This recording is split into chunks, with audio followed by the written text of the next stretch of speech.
You are listening to the Mountainside Podcast, and our returning guest for this episode and our first episode of the year is my friend Eric Telly. He's a strength and conditioning coach from Landow Performance. Eric works with some of the top professional athletes in the UFC, NFL, Major League Baseball, and many other sports. When Eric is not training professional athletes to get better at whatever their craft is, he's also helping the general public, kids, and much more. But above all that, he's a great person. I always enjoy sitting down with him. This was a great episode. We had a few technical difficulties right at the very beginning. But other than that, it was a great conversation. And I hope that you enjoy the first podcast of 2023.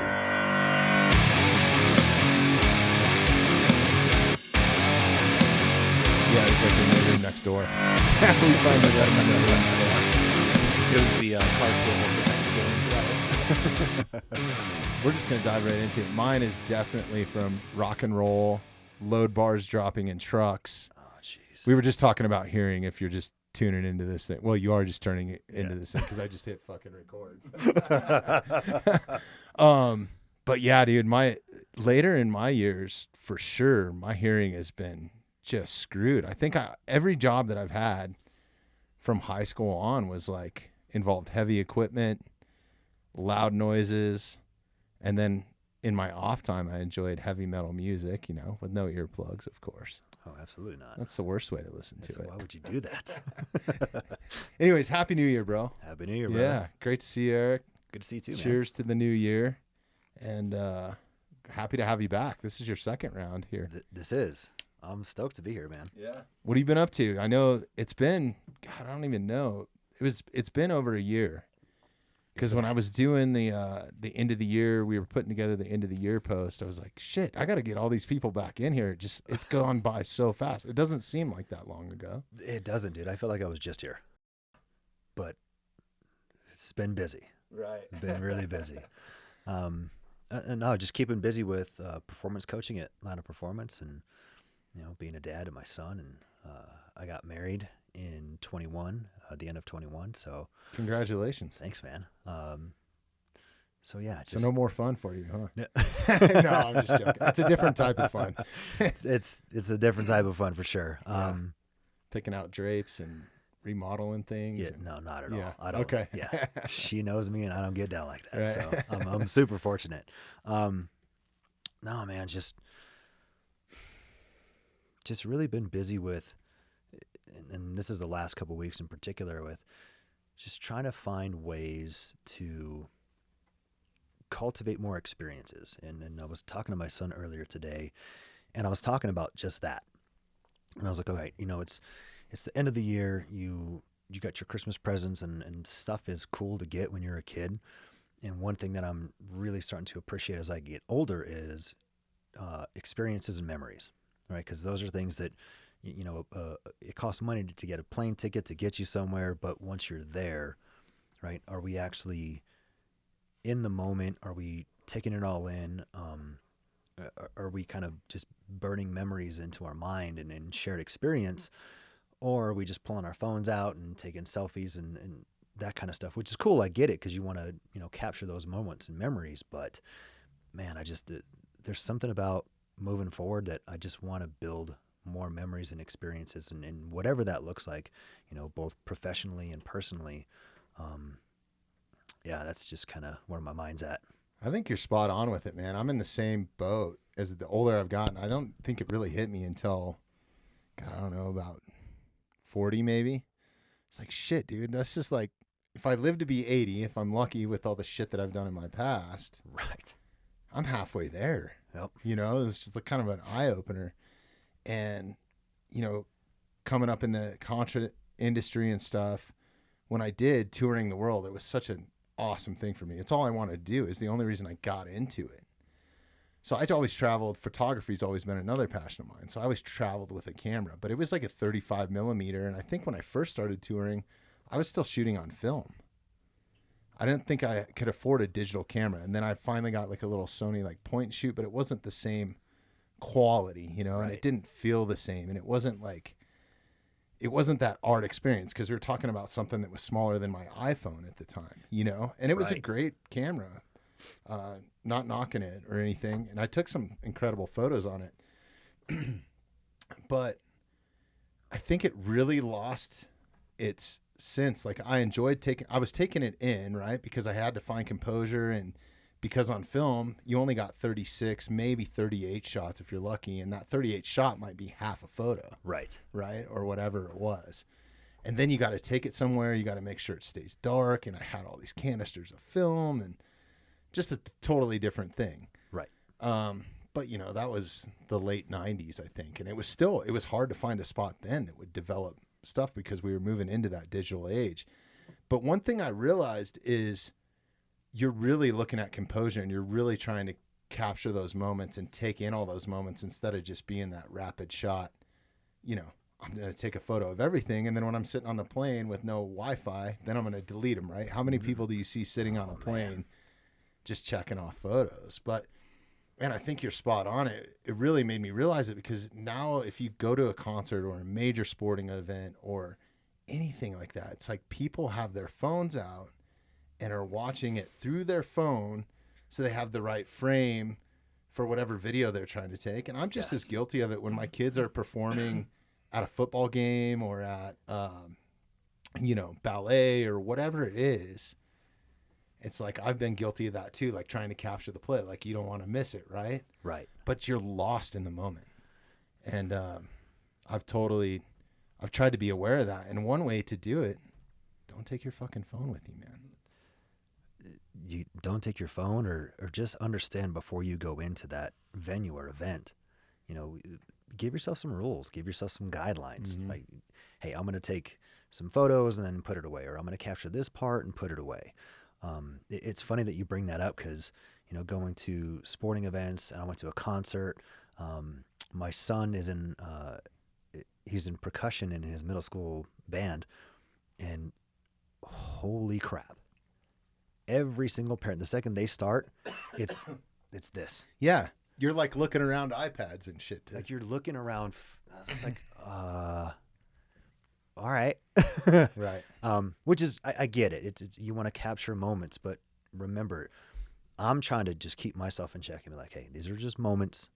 And then I'm going to put this thing down because once you step back and look at everybody else do it, and I'm totally guilty of it. I'm not going to sit here and act like I'm better than anybody.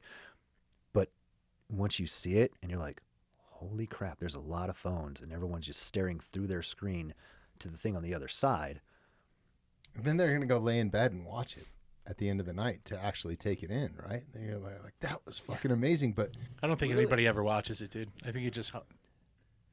But I feel like even if you are watching it, you're not taking it in the same way as like watching, let's say you're watching, Anthony Kiedis jump around on stage, or, something like that, or Flea play the bass, or like any of the Red Hot Chili Peppers. Like every one of them is totally different. Yeah, in that video, you could sit there and watch it and go, man, that was incredible, but you've missed the moment.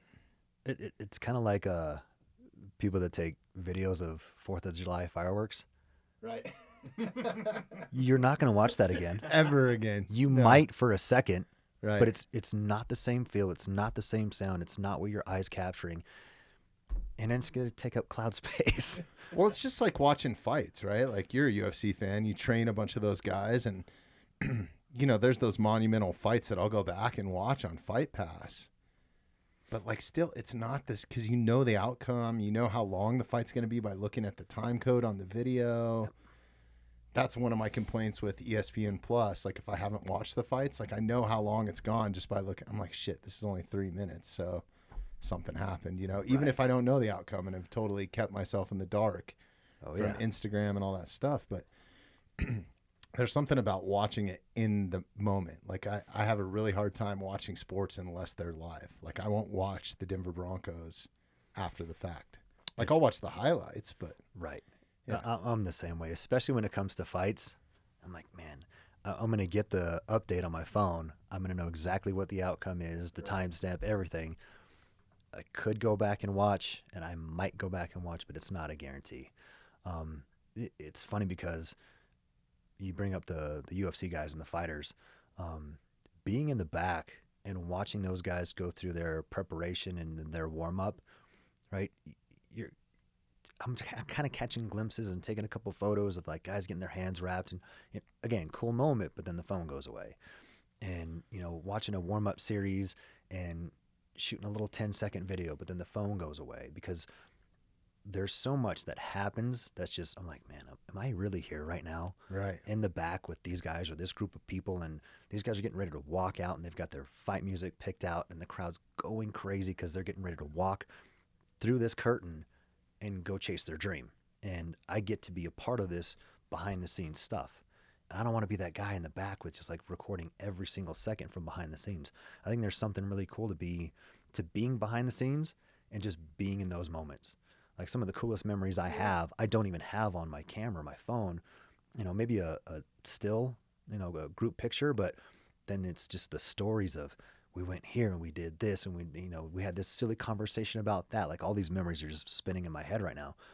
And it's just cool to rehash those. And when you get around the guys and the girls and they're like, hey, remember when? And you just sit down and it's so much fun.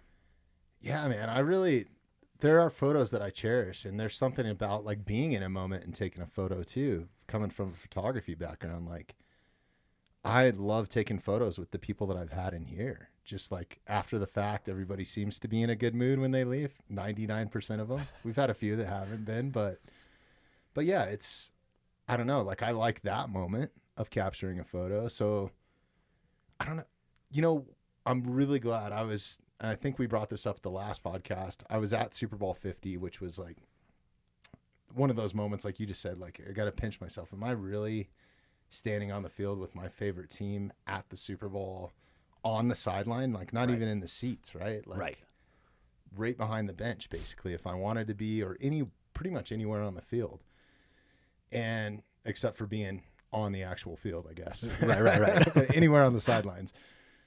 But in that moment, I had realized like, okay, I'm not going to be sitting here taking videos. So like I very easily could have had my phone out when Von Miller sacked Cam Newton, for pretty much was the game in my opinion. Right.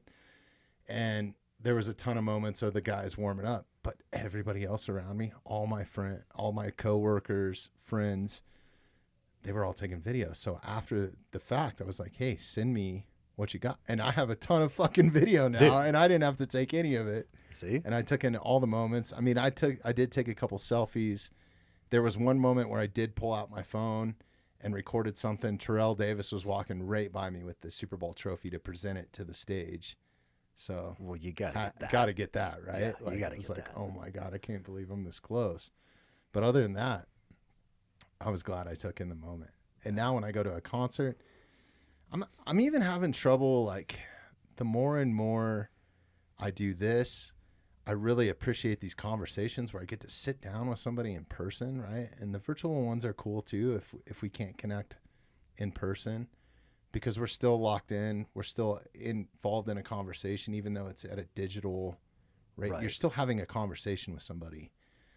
But it's led me or made me realize how much I dislike Instagram and a lot of these posts. Like I love keeping up with my friends, and I love the fact that my friends post stuff that I want to see, or I want to see the new blades that Beto's putting out, or Half Face Blades is putting out, right? Like I love seeing those every week. But like towards the end of the year, and now I've realized that they're starting to place like ads in between, so it's people that I don't even follow, and I got all this bullshit of like people's reels and stuff that I don't want to watch. Yes. Like I didn't subscribe to you. Nope. I didn't, and then towards the end of the year, I was trying to make this thing. I just kind of totally checked out during the holidays. We didn't record any podcast for an entire week. I didn't do anything with the podcast. New Year's Eve, I approved the little video that the production team made for that, like, hey, I kind of gave them the guidelines prior to it, and they sent me a proof, and that was pretty much it. And then I posted it, but I really just tried to disconnect from it. And then I came back to like looking at it, and it was, a lot of the people that I follow is all about like, this is my new workout program, or this is, and I appreciate that, right? It is a business deal, I guess, but right. Like I just got tired of hearing it, man. I was like, fuck, man, like it's a lot of noise. It is. It's an awful lot of noise. And not that I don't believe in what these people are doing either. I'm sure it's all good, right? But to your point, and I've seen this in the recent past where it went from, you have to look somebody up to follow them and get connected. And now it's, well, you liked this post or you like this page, so you might like this or you might like this person. It's like, whoa. But I might not. I just watched a midget ride a horse one time. I don't want to see every midget that rode a horse. I'm sorry, small person that rode a horse, right? I'm sorry, man. I'm going to get in trouble for that one. No, we're leaving it in. There's a joke in there. But, oh, man. Yeah, I've tried to slim some stuff down. But, I mean, I'm not a big poster on social media. I do it because I follow my athletes and my clients and I watch other coaches and I get inspired by other people. And then I just want to go do. Like, I don't want to, post a picture of my watch and try to be Jocko. I don't want to post a run with my shirt off and be Goggins. You know what I mean? I'm not trying to be Cam. I'm not trying to be anybody. I'm just trying to be me. So I get inspired by these pieces and I get motivated, but we all know that motivation's a fleeting thing. So you see it and you get inspired. Okay, now go do something. So that's what I'm just trying to get done. And I know there's people out there that wish I would post more and, add different content and do this and do that. And how come I'm doing other stuff. And it's not that I don't care. I don't know. Plus I get wrapped up in my own world. I'm kind of in the same boat. Like, I don't think I've made a post in a month or something. And I don't care. That's probably why I don't have you know what I mean? But it's like, it's been great though for us too, on the other hand, for the podcast, like some of the connections that I've made and the people that we've had reach out to us. And, I think you and I connected through there originally. We did. Yeah. And it's funny because through this, I think it's through this medium and then through social media. And I don't know if you guys have ever connected at all, but, Anthony Landow in Florida exactly from Warriors Choice Foundation. We've gone back and forth, and I want to do something with him in person. Yeah. And he's a great guy from what I can tell and from what I hear from everybody. And shout out. He's talked about, hey, when I come to Denver, I want to do something and we can link up and I'd love to sit down with the guy from the mountainside. And I'm like, hell yeah. So he's got a spot here. They can bring a dog if they want. I'd love for that. We'll bring a couple dogs. Yeah. I'll bring Rosie with me. Awesome. But no, it's stuff like that I think that is the positive of social media and the benefit of social media. But I get wrapped up in the noise too, man. It's getting so diluted though now. It's like, I wish there was an option to turn that on or off, right? Like, there should be a toggle. Like, I would pay $2.99 a month if I didn't have to see all that other stuff, and I could just see Warrior Choice posts and Half Face Blades and Tim Kennedy and whoever I subscribe to, Cam. But like, there's so much that gets lost in all that noise that I just get fed up with it. So maybe I'm not seeing all the stuff that I want to see from Derek Wolf or Luke Cadillo or my friends. It's like, or Mark Montoya. You know what I mean? It's like, maybe that's the direction it's going, to where it becomes this paid experience, to where you can do that exclusive component and reduce some of the clutter. It's almost like, ad-free subscription to something. So who knows? Yeah. I don't know. Forget Instagram altogether, but it's awesome to have you in here. I think, one thing too, like going back to those moments with your phone and sort of that stuff, is I've been doing some work at Comedy Works down in Denver. Sweet. Which has been awesome. But it's a venue that before you go in to watch the comic, they put your phone in a Yonder bag. Nice. And it's just a little, you get to take it with you. It's about the size of fit a plus phone in it. But you can't text, you can't do anything, but you still have your phone with you, right? And it makes you watch that experience, and do that. And at any time you can walk out the door if you have an emergency or you need to use your phone or you forgot to send an email to somebody. You can walk out and the door staff will unclick your phone and then it goes back in the bag if you want to go back in. But super cool that they do that. It is, because I went to a comedy show years ago, and I remember one of the first things that that comes over the PA is a reminder. Make sure that you're not pulling out your cell phones, that you're not recording this, that you'll be asked to leave. And I get it. The guy that's up on stage, the comedian on stage, like, this is their craft, and they don't want it to just be bootlegged by somebody. But at the same time, it's like, be in the moment, Right. Like, remember those jokes that had you just bursting at the seams and just hard to breathe or laughing. Like, that's a good thing. Those are good moments to have. Those are the kind of dopamine hits that we should be getting versus the click dopamine hits, Yeah. No, I couldn't agree more with you. And I mean, I enjoy podcasting so much for that connection because it eliminates this, honestly.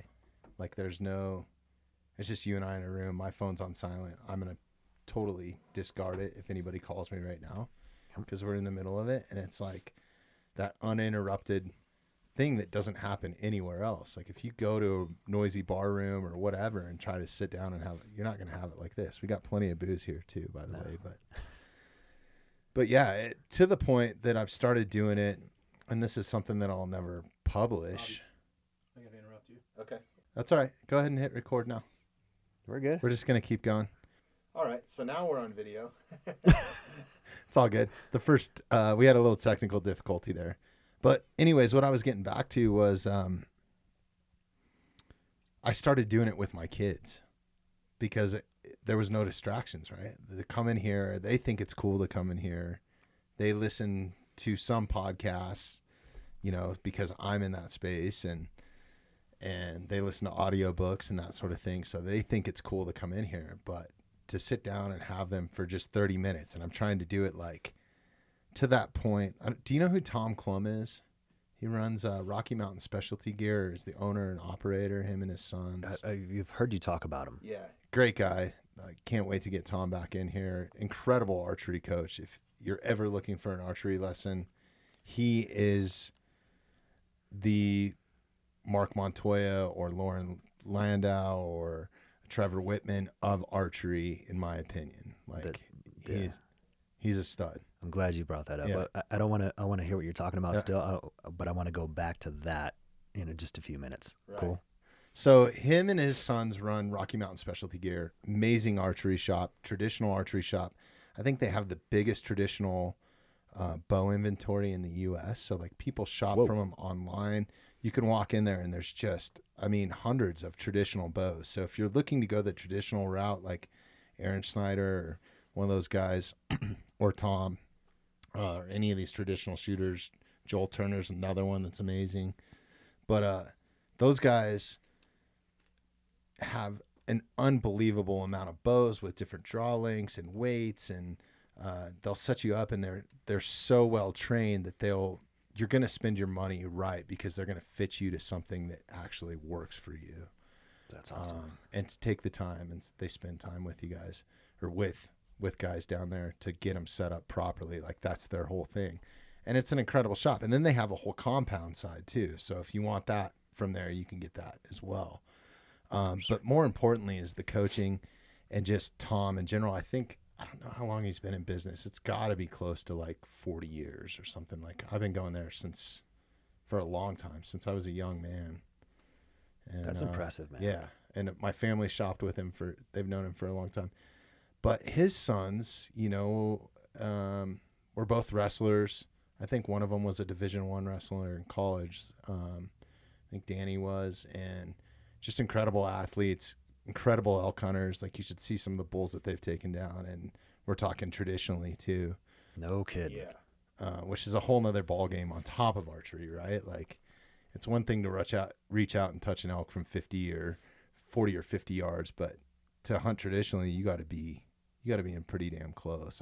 I would have to be have any sort of accuracy and energy behind the arrow. But I was hitting Tom up one day. I can't remember what we were doing. We might have been doing an adaptive shoot or something. And I just said, his boys are now men. They're probably my age. They might be in their 30s or late 30s or early 40s, I think, some of them. And I was like, man, how did you keep your kids interested in in archery and hunting all this time, because it's something that I want my son to do. And it's kind of why I got back into bow hunting again. And I've always shot a bow and I always enjoy shooting my bow, but it was more to like, I think it puts such a value on a life, seeing something that big and knowing where your meal came from and that sort of stuff, and an appreciation for life in general. So I think that was kind of one of the life lessons. But I asked Tom, I was like, how did you keep them interested? And he's like, well, they're just like a bird dog. He's like, you always make them leave before they want to. So in that philosophy, I've applied it in so many different things. So like when we're out practicing football prior to the season starting or whatever, because my son wants to be a tight end or a defensive end or whatever, I'm always like, hey, we got 30 minutes. You better work because we're leaving after that. Or when we're in here, hey, we got 30 minutes. Or, hey, we only have an hour and 20 minutes. Or, hey, we got to go. But I promise I'll bring you again. Like that's always the thing. So right. Never let them get bored with it. And I've applied it in so much, but I like that. Kind of a good little life hack for me anyways. And my kids are always asking, when are we going to go do this? When are we going to go do this? Yeah, because then it's, I'm ready to go again. Right. And actually excited to go do the thing. Not, here we go again. Yep. And I think that philosophy would maybe even work in adults. I mean, I don't know. You deal with that. Let's dive into that a little bit. The last time that you were in, we primarily stuck to like just professional athletes and some of the guys that you've trained and some of the different methods that you guys use. Mm-hmm. But I guess we'll break it down a little bit further this time, or I'll let you just dive in wherever you want. But do you find like you got to treat some of your clients like bird dogs? I never thought about it in that light, but thinking about it right now, absolutely. Something Lauren always talked about with us was give them what they want and give them what they need at the same time, right? So if they're coming in looking for a specific goal, whether they're a Gen Pop client or it's a high school kid who's just looking to gain more competence and confidence in the weight room, all the way up to your professional athletes. So give them what they need, but then like shut it down. And that's the nice thing, kind of looking at your point is, or Tom's point is, I have 60 minutes maximum, right? Once we're done, we're done. And that's not to say that, I that 60-minute hit or the 60 minutes hits and then a buzzer goes off and I don't care and it's on to the next person. No, it's we have this much time to get this done, and then it's I'll see you at our next session, or I'll see the next day or this day or that day, or if they're going to go out of town, I'll see you next week, something. And I'll just, all right, dude, I'll see you next Thursday or next Friday or whatever the case may be. And it's because to me, I want to create that loop of consistency and knowing that when they leave there, they get to anticipate what they're coming into, the following session, the following week, the following month, that there is this bigger plan in play when it comes to their athletic development and whatever it is that we're trying to, improve or exploit or whatever the case may be, that we're not done. We're never done. We're never going to be done.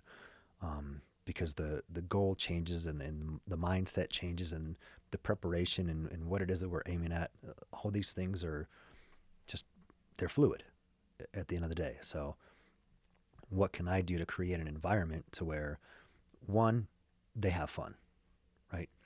As long as they're having fun, there's a high likelihood that they're going to return, right?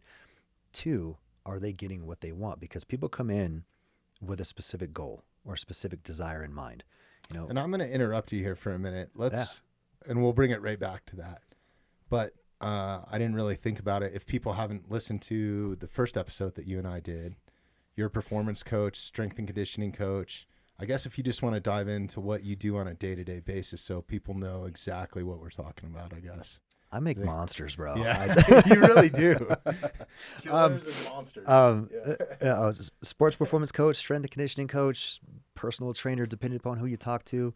But I am in the business of helping people improve in terms of different biomotor abilities athletically, and then improving their athletic qualities overall to hand off a better product of an athlete, so to speak, to a sports-specific coach and say, you have a more refined athlete in movement as a running back or a shortstop or a pitcher or a volleyball player or a mixed martial artist or a jiu-jitsu practitioner. I want to make a better athlete, so you have a more robust version of that to now instill and incorporate different methodologies and maybe advanced strategies for them in their position of their sport of choice. Here you go. So that's what I do. And not to mention, you do it at a very high level. So how much of your clientele, or how much of Landow's clientele, are professional athletes, whether they're playing in the NFL, NBA, MLB, UFC, so this LFA? I mean, it goes on and on and on. Yes, this might shock people.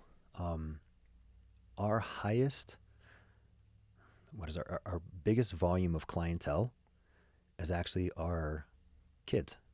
Really? Middle school and high school kids. That's awesome. In that age range, we see, I don't know how another way to put it, but our biggest volume of clientele.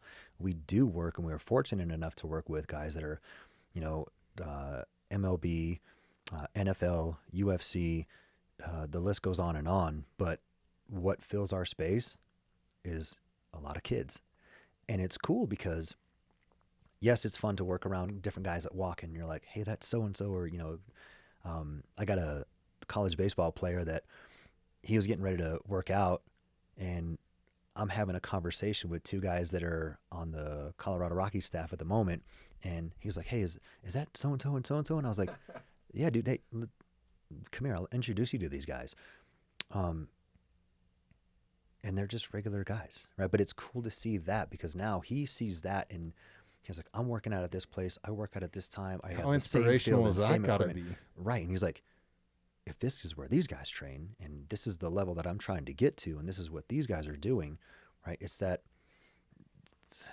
I don't know how these kids, if they're manifesting this stuff, or they're just, putting it on some vision board, or I don't know if it just makes it more real, a little bit more tangible. Like, I shook so-and-so's hand, and I met this guy, and I met that football player and this fighter. But I think it helps them to see that, they're just regular folks, and you can 100% focus your energy in trying to achieve something, right? I can't guarantee that the kid that I'm working with is going to be a Major League Baseball player.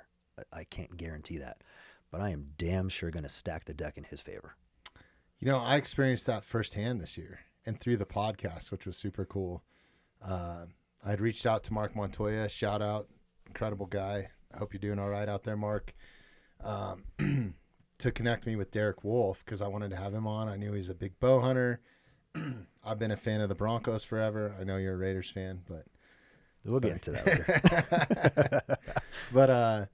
But yeah, no, we had Derek in here, just salt of the earth, great guy. I don't know if you know him. I know that I've worked with him, and just super genuine, and I'm excited for his future outside of football, because he's super passionate about it. But I pulled my son out of school early, because this was his first year playing full contact football.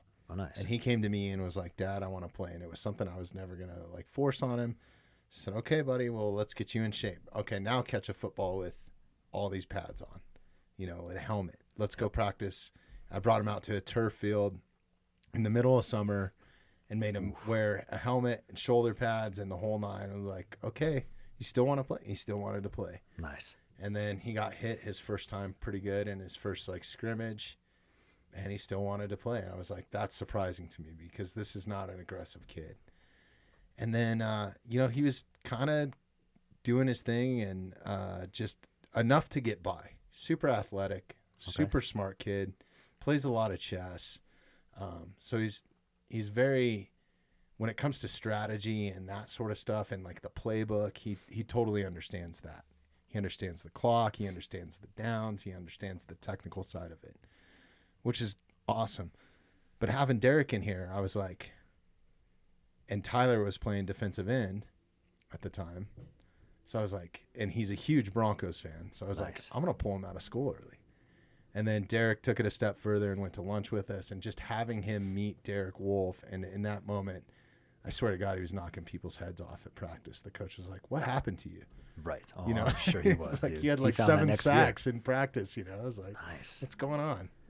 So it's just, I think it's just that motivation of of seeing somebody like that, you know? Yeah, and even just being around those guys, like being around Mark or some of these fighters like Dustin Jacoby that are in that good of shape, when they walk out of here, I'm like, God, I'm a piece of shit, man. God, I got to go to the gym, you know? Like, I got to up my game, you know? They're just people, and they have an exceptional talent. Derek is one of those guys that, you know, he's just a good dude to talk to. He's super easy to talk to. Man's man, salt of the earth. I love having conversations with that guy. And Mark is the same way, you know, but 100%. Extremely high work ethic. Like extremely high.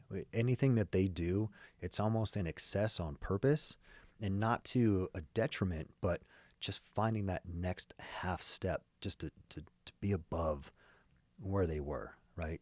Sure. Just not, I hate to put it in this context, but not settling for just being mediocre, right? There's plenty of guys that are in the league right now. There's plenty of fighters in the UFC right now. I don't know every single player in the NFL, MLB, UFC. I don't. It's insane. But we all know who the guys and the gals are who are exceptional at what they do. Like they're the 1% of the 1% for a reason. So when you get to meet someone like a Derek Wolf, and it kind of rocks you a little bit because it's inspiring to see that person in real life, and he is larger than life in person. Yeah.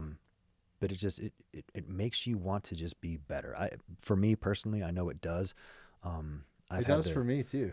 I've been fortunate to work with Derek a little bit. And it's just, I don't know, there's something about those type of people. And I love being surrounded by those types of people because I will push and push and push, but then there's always something that's just a little bit extra that you can find.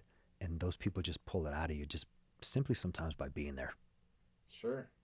And I think where they find that, or where I find it, not speaking for them, but is in those uncomfortable moments. Like some of the learning lessons that I've had in here, just podcasting, you know, like having a 2-star general to come in here to talk to us that was strictly through Black Rifle. They were just like, hey, I want you to have this guy on. And I was like, okay. So I did a little bit of homework on him. I'm like, absolutely. How am I going to say no to this? Right. And, you know, having him come in, I was like, oh, what is he going to, what am I going to talk to this guy about? You know what I mean? Like I'm a ex-rock and roll roadie, and he was a 2-star general and ran like the 160 SOAR and all this, like just crazy military stuff and special operations, you know, but it turned out to be awesome. It was a great podcast. I mean, Jeremy even got into it. We got into UFOs. We asked all the stupid questions that 2 roadies would want to know from a 2-star general. And he had the best time. Still keep up with him to this day, you know? So that's awesome, man. Yeah. But talk about a moment being nervous, you know? I was like, God, man, like not sleeping a couple nights before, like this could make or break us, you know? And like, and not that it would, even if it went really, really bad, I'm sure we'd still be doing this, you know what I mean? But right. But it was just one of those moments. And then it was a learning. I was like, well, shit, if I can talk to him, somebody that's been involved in Mogadishu, you know, like the Black Hawk Down thing, the I forget what was the Obama, or I'm sorry, I'm drawing a blank. How could I forget this? Osama bin Laden raid, like in between all that, everything that happened, this guy was heavily involved with it from a special operations standpoint. That was like 5 before Eric. Was it? Yeah. Okay.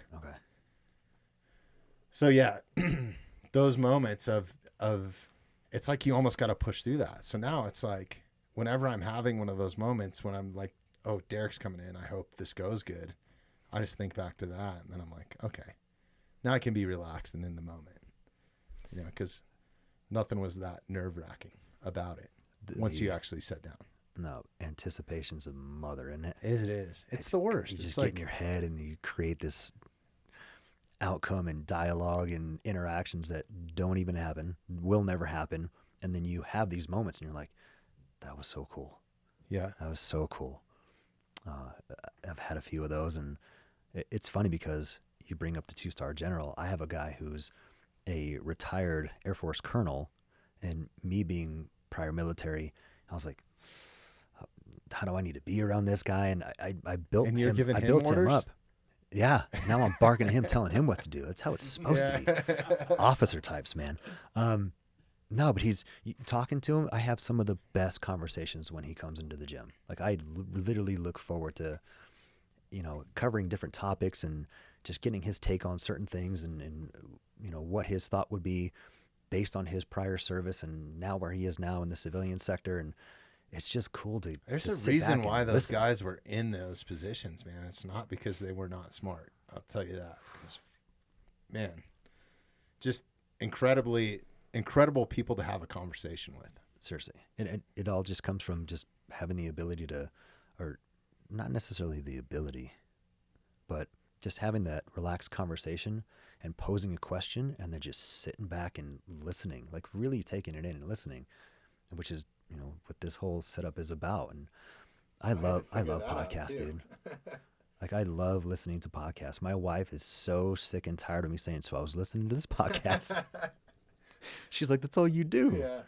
But My wife has said to me, don't podcast me.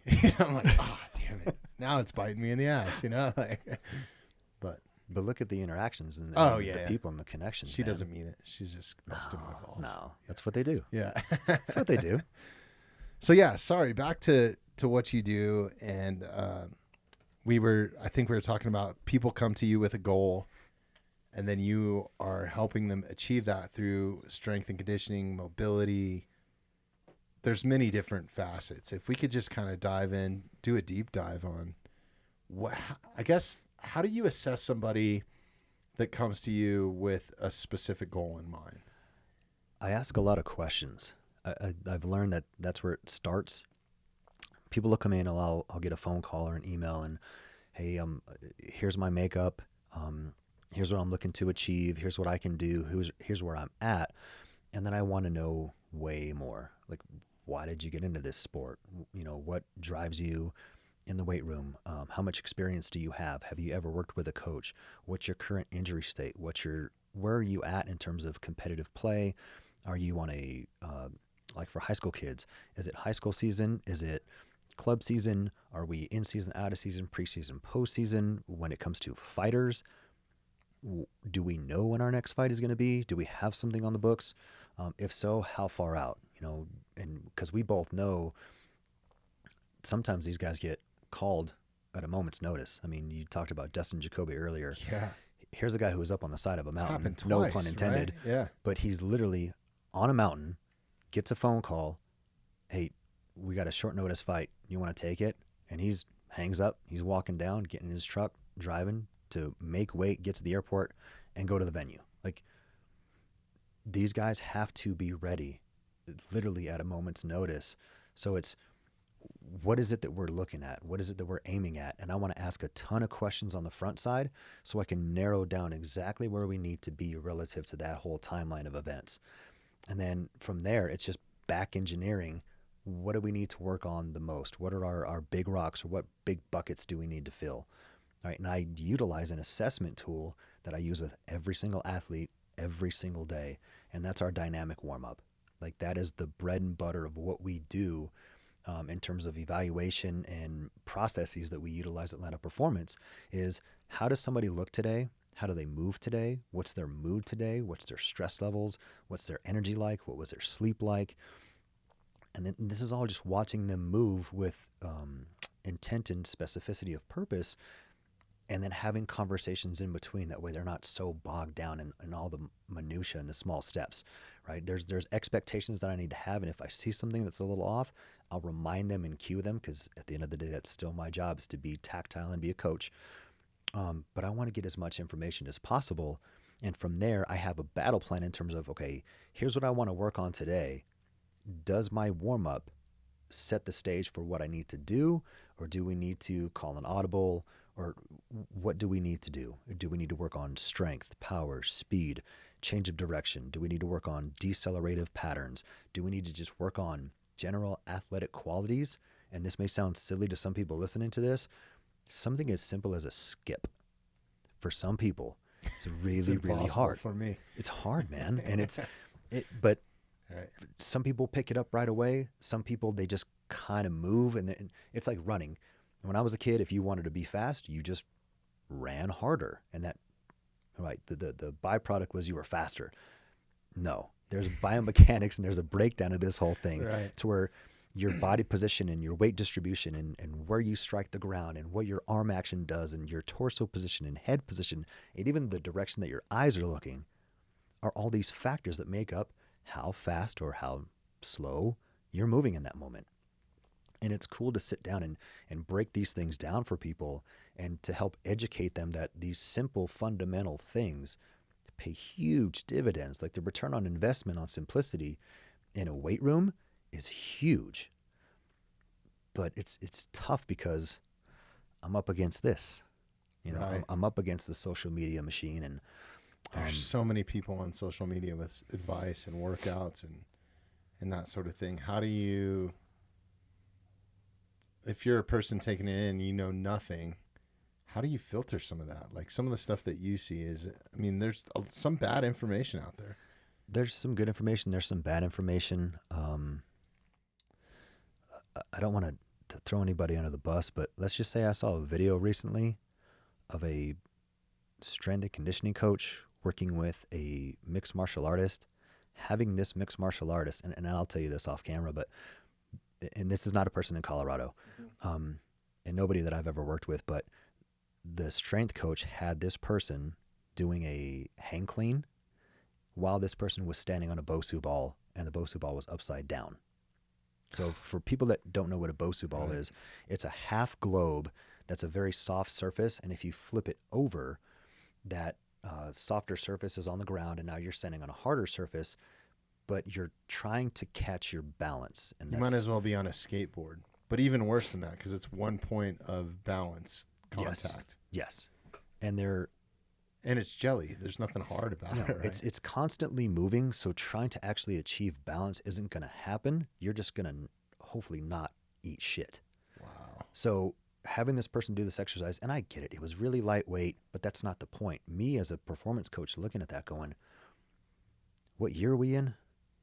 Like, how are we still doing this stuff? Mm-hmm. How are we promoting this stuff on social media? Because somebody or a lot of people are going to see this and go, that looks cool. So because it looks cool, that must translate to someone's success in their athletic endeavors or in their weight room endeavors. And that's not necessarily the case. Again, I'm not trying to bash this particular person, but this exercise selection, I was just staring at like, what the hell are we doing right now? But likes and views and comments. What if he fell? I mean, that could be a career end or injury. That's called a lawsuit. Yeah. You know what I mean? But so that kind of leads into this other piece, which is trust. Mm-hmm. As a performance coach, as a strength and conditioning coach, people, the more that we spend time together, the more that people trust me, and reciprocally, the more that I trust them as well, right? We build this rapport, and they're putting their well-being in my hands, right? There's inherent danger in coming into a gym, right? And I don't want to make that sound like a scary thing, but these are heavy metal weights that, you could trip over something, just not paying attention, walk backwards, you're tripping and falling over a bench. It sounds silly. You could get hurt walking by somebody and then having a plate fall off there, whatever. Yeah. Something silly, seen that happen. Right? So we try to mitigate all these risks within the gym, and because the whole purpose is to be a better version of whatever you're at right now, whether that's gain weight, lose weight, be faster, be stronger, be more powerful, be more agile, improve your range of motion, improve your capabilities on whatever sport that you're involved in, or multiple sports, whatever the case may be. People want to be better athletes. And my job as a performance coach and our job as an industry should be to help them achieve these goals, by scientific means and methods, and building relationships, and then using the X's and O's to make those things converge into the perfect storm of, here's the better product now. And I like to do that by, looking back at programs or giving people a timeline and, hey, remember where you were 3 months ago, 6 months ago? Remember the first time you walked in the door and I asked you to just give me a bodyweight squat? and my jaw about hit the floor, and now you're putting weight on your back or in your hands or whatever the case may be. Look at the strides that we're making. Look at the direction that we're going. And it's a trajectory and a process that we're trying to get. Not to bag on these devices too much, but the instant gratification piece that we get from being able to look up anything on these microcomputers that make phone calls, it's right there at our fingertips, and we get these dopamine hits. But then when we look at the gym, we're still an organism, and we're trying to adapt to a stress, and that adaptation is a process. And I know it sounds super cliche, and everyone's talking about, enjoy the process and you fall in love with the process. Those people are right. And it's cliche for a reason, because it's true. Mm-hmm. You have to fall in love with it, and you have to be okay with the uncomfortable components of that. Or just the suck. It is. It's going to suck. I'm kind of being PC right now, but if I'm being brutally honest, it's going to fucking suck. Right. But guess what? The gold that lives on the other side of that giant heap of uncomfortable is worth it.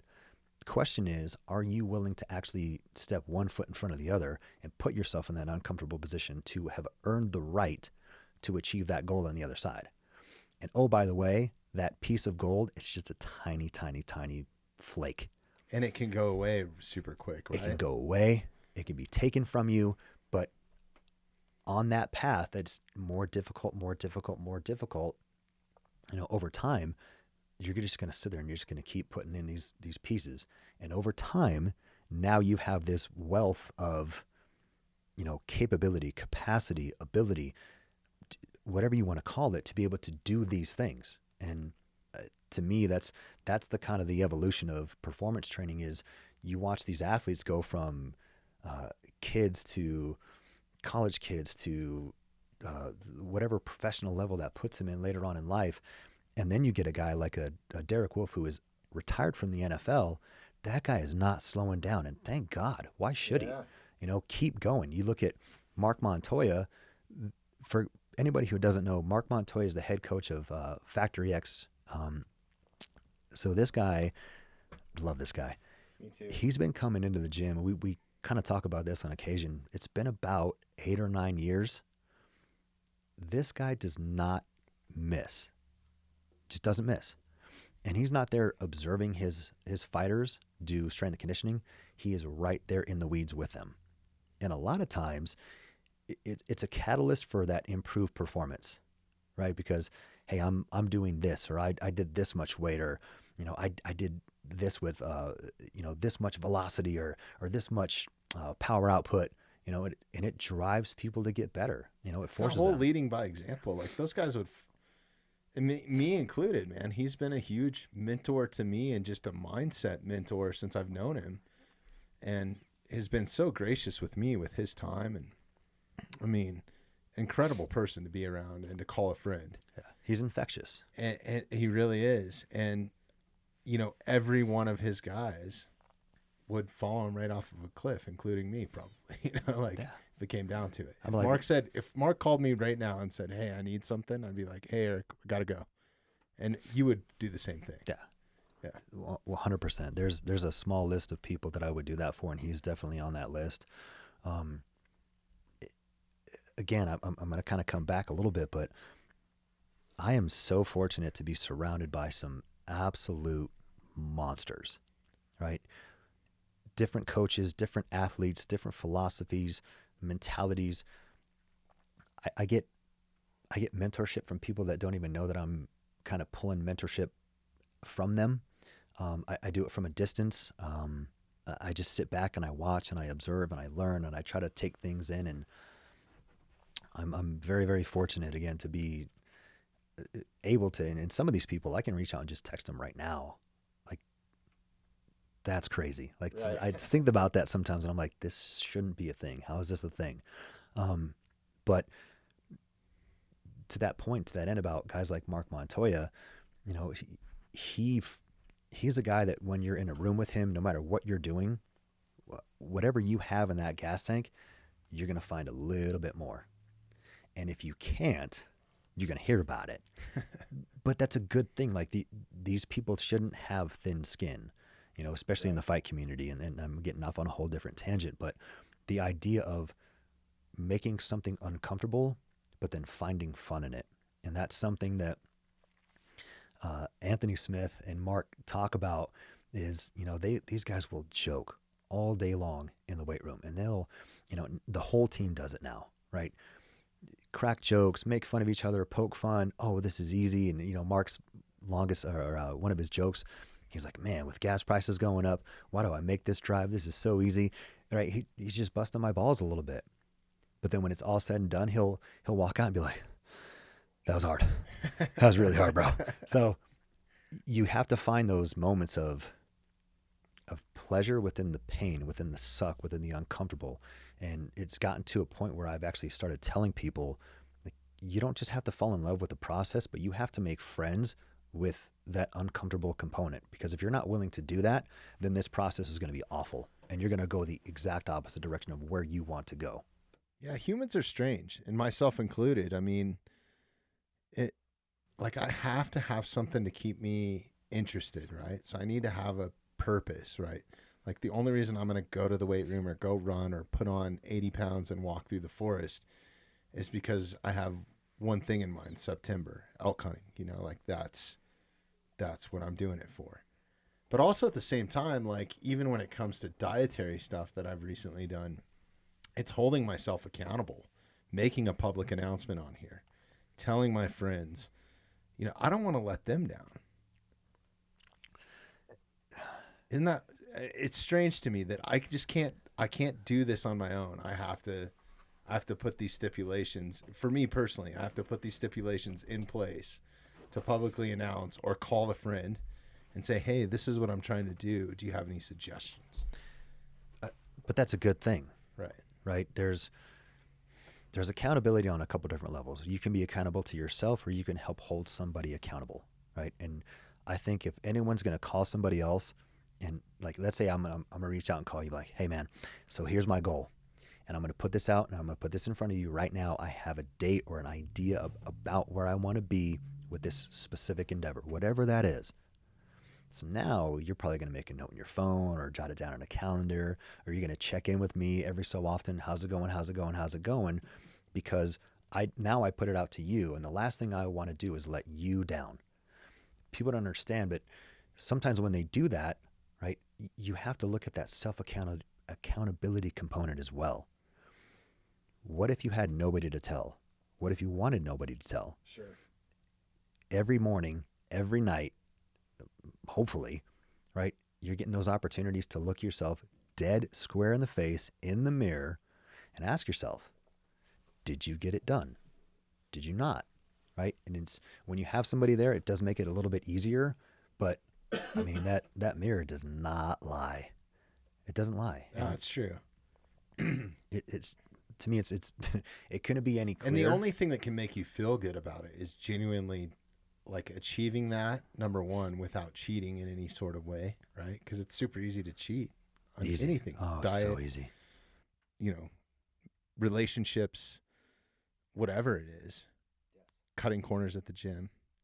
And, kind of back to that Instagram thing, I think that's like people are trying to find in these crazy workouts where they have like these therapy balls or a new way to do push-ups or a new way to do simple things that just require body movement. And I've taken some of this, or who made me realize some of this, and probably not the best mentor for what I want to achieve, but an incredibly human is Mike Van Wyck. I don't know if you're familiar. Not familiar. Former bodybuilder, social influencer, has a YouTube channel.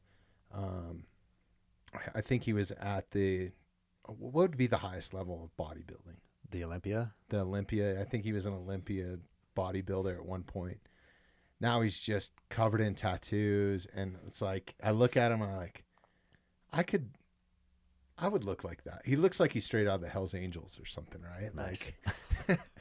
Like it'd be cool to look like that, And he's just yoked. But his whole philosophy is just like people are just getting fucking bored with the same old, and the same old, unfortunately, with good technique is really what works. He's like, guys, why why are you doing curls and holding one static? That's doing, if you're actually looking to build muscle in the mechanics behind it, and I'm totally butchering what he's saying. He's like, you have to expand and contract the muscle. Like sitting there holding one dumbbell while you're curling the other one, like, yeah, it might make you stronger, but it's not going to make your arms any bigger. So he's looking at it from a bodybuilding standpoint, not a strength standpoint. Yeah, but he's not wrong. Yeah. And the reason why I'm interrupting and saying that is because when we look at sports performance, specifically sports performance, we're looking at bodybuilding, powerlifting, and weightlifting. From those three, and it expands further, but when we're talking about in the weight room, look at what bodybuilders have been able to achieve. It's insane. It's insane. Look at what powerlifters, like the weights that these guys can move. Let's make a caveat to that, though, too, with drugs or without drugs, because it's both. But still, you still have to put in the time. Still. Yeah. And I get it. It gets broken down into subcategories, but look at what they've been able to achieve. Now you look at Olympic weightlifting, right? The sport of weightlifting itself. Look at what these people can accomplish. Or even CrossFitters. That shit blows my mind sometimes. I'm like, man, I'd hurt myself. I know I would. I've tried some of that shit, man, and I can't move the next day. Like, I did it back in the day when I was in college. Yeah, because it was brand new to me, and I was like, just a knucklehead younger guy. Right. Going, okay, that's a lot of reps. I'm gonna do it because it just looks really, really hard, and I did it for my ego. And then one day I was on campus and I'm doing like 50 box jumps, and I'm halfway in going, what am I doing? Just destroying your body. Why? I feel like joints and right. And I'm like, why this? Now I get it. I used to knock CrossFit. I don't really knock it these days. And the reason why I say that is because if you are a competitor in CrossFit, you know what you're going to have to do? CrossFit. That's going to get you better at competing in CrossFit. Mm-hmm. Just going out and running marathons aren't going to help you. Right. So you have to be specific in what your endeavor is, because without that specificity, what are you ultimately training for? And I think the sport has evolved. Like you're seeing more people like Josh Bridges and these guys that have incredible technique in it, right? Like some of the shit he's only, I don't know, 5'6" or something, and just an animal, right? Like just lifting crazy amounts of weight, pushing crazy sleds, doing all kinds of different stuff. We've had Hunter McIntyre in here, another savage. And those guys that play in that world, it feels like when you first started watching the sport, it was kind of like the first time that the first UFC or Tough, right? Right. There was a barroom brawl, and yes, from all different facets, right? Like you had 165-pound guy in a gi fighting a sumo wrestler. Yes. Or you had a guy with one boxing glove and the other guy was Tank Abbott or whatever it was, right? It was just like, it was like something out of Mad Max almost, right? Like damn near. Yeah. Like you couldn't even get that in a barroom brawl. No. Like that was so entertaining. And to this day, it's gotten progressively, but look at where it's at now. Yes. And I feel like CrossFit's done that a little bit too. Like there's definitely a lot more technique that's behind it now. It's not as rude and crude, I guess, as it was when it first started. It definitely seems like it's gotten more refined over time, and it depends who you talk to, and it depends on the lifter and the coach. But I could say the same thing about strength and conditioning and personal training, right? Just because there's a strength and conditioning coach doesn't mean that they're the pinnacle of their career, right? It's a label, right? It's a title.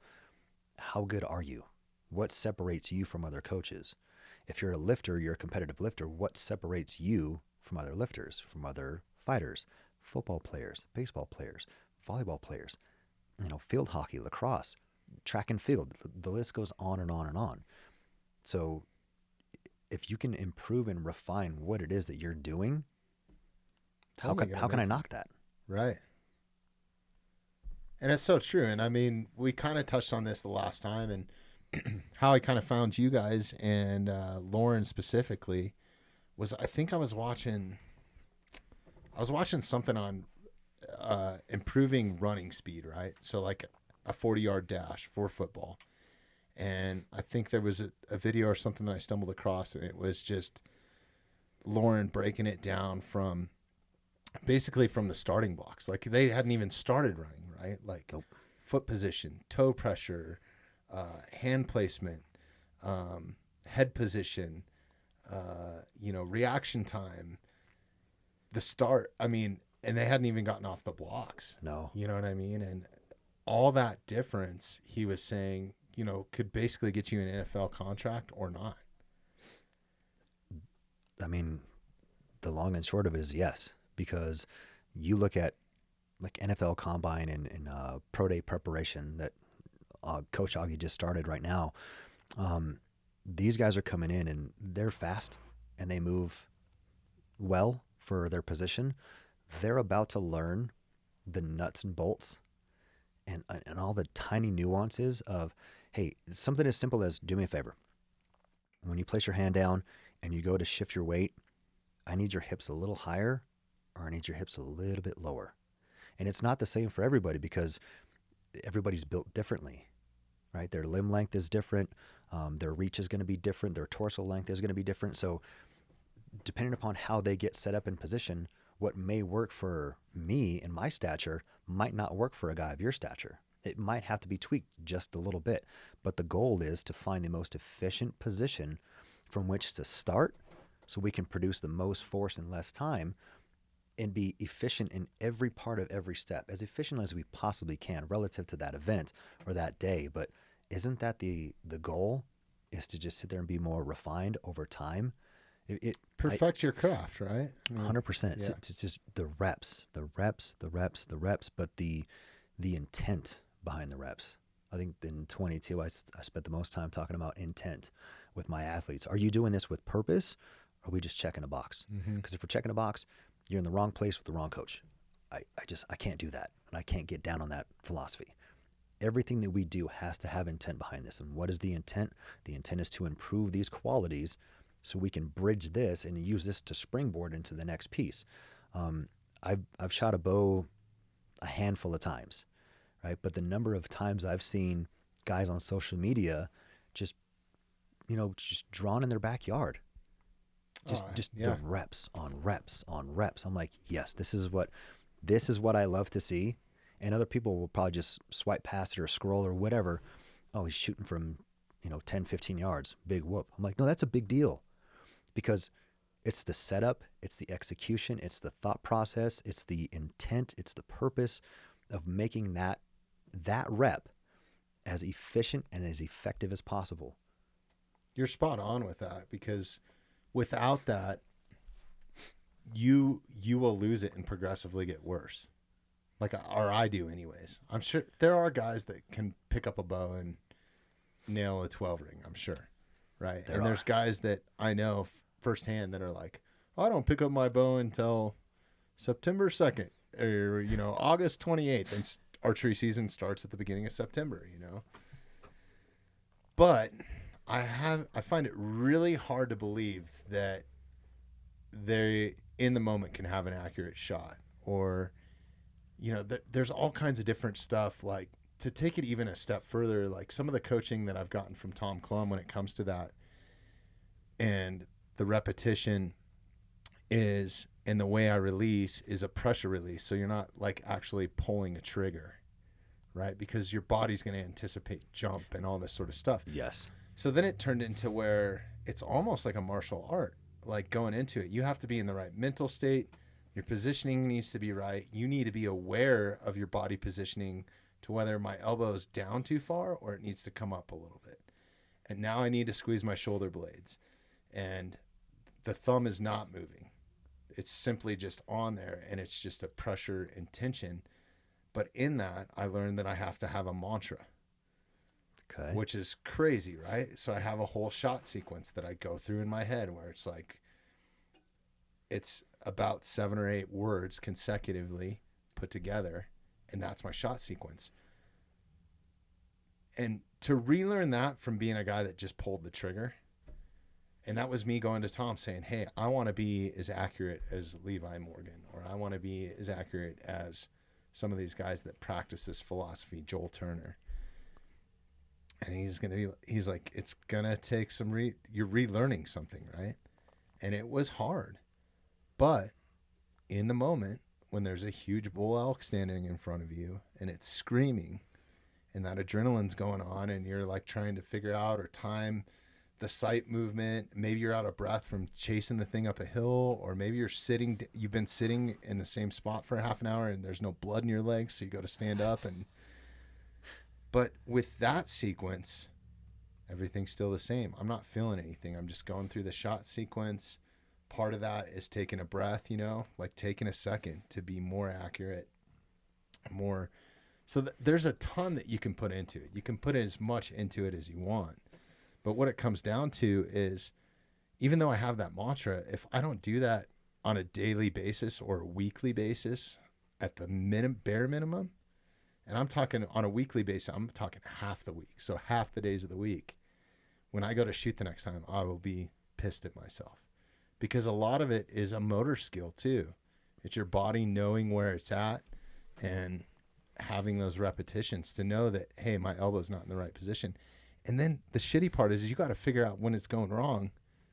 What the hell am I doing wrong? Because you're talking a matter of, a couple inches or a flinch or a muscle tweak, or maybe my back's not straight or whatever it is. That's when you get to do the really cool stuff, in my opinion, is you get to kind of peel back the onion a little bit further, right? Now we're slicing super, super thin. And everything that you talked about, while you're talking about your setup and actually seeing you get into that position, right? I can tell that you're actually walking through those steps. Like, you're not just, doing this. Like, you're literally thinking about how your shoulder blade comes back, where your elbow position is, where the direction of your head is, where your elbows are positioned internally rotated, externally rotated at the shoulder. Those are the pieces that people want to skip over to get to the cool part. And they're not willing to put in that work. Some people are. Mm-hmm. And I applaud the people that do. And I hope the ones that are trying to rush the process can take a breath and relax and get back into that process, because again, what it will yield at the end of it, if you stick with it, is very, very rewarding. And you look at, you said, what was the term you said? Motor control. I think it was maybe something like that. Yeah. I was thinking, gosh dang it, now I'm drawing a blank. It's like body awareness, like knowing where your body's at. Yeah, I think it's motor control, right? Just going through all of those steps. So you had a process that you had learned, and that's what you adapted to. There's a reason why there's an archery target next door. Don't tell me. The hell yeah, brother. But that's what you learned, right, wrong, or indifferent. Then you had different coaching, and you had to relearn something. So now you're having to rewind and back engineer all of those components that you've had in the past that you thought was the best case scenario. And you're like, man, there's a better way to do this. That's really, really cool, because when we look at the human body, that's a neural adaptation. So the more that we do something, again, going back to specificity with intent, the more that you do that on purpose to be better, to be more refined, what you're actually doing is laying down insulation on that neural pathway. And the more insulated that neural pathway becomes to all of those tissues that are involved in the timing sequence of it, it's like going from dial-up to broadband, or what are they using now? Fiber optic cables. Mm-hmm. It's like going from one end of the spectrum to the other. And you just get better and better and better and better and better. It's just a refined technique. But on the flip side, if that's not something that you're doing, well, then that motor pathway isn't being activated and utilized, so it doesn't need to be insulated as much. So we don't need to connect and communicate with those tissues to do the same job. Well, now we start to lose it, right? So you have to be consistent in your approach to what you're doing, and that can also be kind of a thing more for coaches, and in watching people perform and get better. I know sometimes that, for myself personally, watching somebody in the weight room or moving and kind of having to go through these fundamental processes and these steps, these what we would consider sometimes remedial steps. It's like, no, these are important. They have to have this. Sometimes we want to jump ahead, even as a coach. Right. Like, I just want to go. I see it day in and day out, the person in front of me might have it for 1 hour a week, 2 hours a week. So that's not a lot of dosing time when it comes to strength and conditioning and sports performance. But if they can take that, and the job is to transfer it from what we're doing onto the basketball court, the tennis court, the football field, the lacrosse field, the mat, wherever it is, we have to start implementing that so we can get that use over and over and over to lay down that insulation. So now we have this circuitry that is just super high speed. And if we have that high speed, the way that that affects the body, and if you can do that at high speed in terms of communication from central nervous system to the tissues, and you can do it at a slightly relaxed position, so to speak, right? Not be super tense and everything's 100%. Man, that little bit of relaxation, not only could you potentially move better, you could do it over and over and over because you're not zapping your gas tank by, biting down on every single thing. And I would imagine archery is that 100%, Yeah. or hunting is that 100%. Holding Whether you're that shooting a position. rifle or not, there is an adrenaline dump, and you want to talk about a dopamine hit, scared. There's so many thoughts that go through your mind when you are actually drawing on an animal. And there's, even for this year, for example, it was like getting down to the last couple of days. I had a doe tag I was going to fill, and I was totally comfortable with shooting my bow, 100% comfortable with my shot process, my sequence, my mantra. I drew on this doe, like there was a buck with her, beautiful buck. I wish I would have caught him in the regular season, but there was a buck with a doe, and they were in the rut, and they, like, literally I could have walked up and probably grabbed this buck by the antlers. And I stood around and snuck around and spot and stalk this thing for probably 30 to 45 minutes. And I didn't need to be as careful as I was being, I found out. And I drew on this doe like 3 times and went through my mantra and didn't execute. And it was just like, part of it was being in the moment. In hindsight, I wish I would have, but it was like, Right. This is too, I don't know if it wasn't like, it almost felt too easy or something. Interesting. Yeah. And in that moment, like, I didn't have that huge adrenaline dump like I normally do with an elk. Like, God, you can spend days in a national forest or, the backcountry, or even if it's on private land, if you're elk hunting, and not even see an elk. So the moment that you do, holy shit.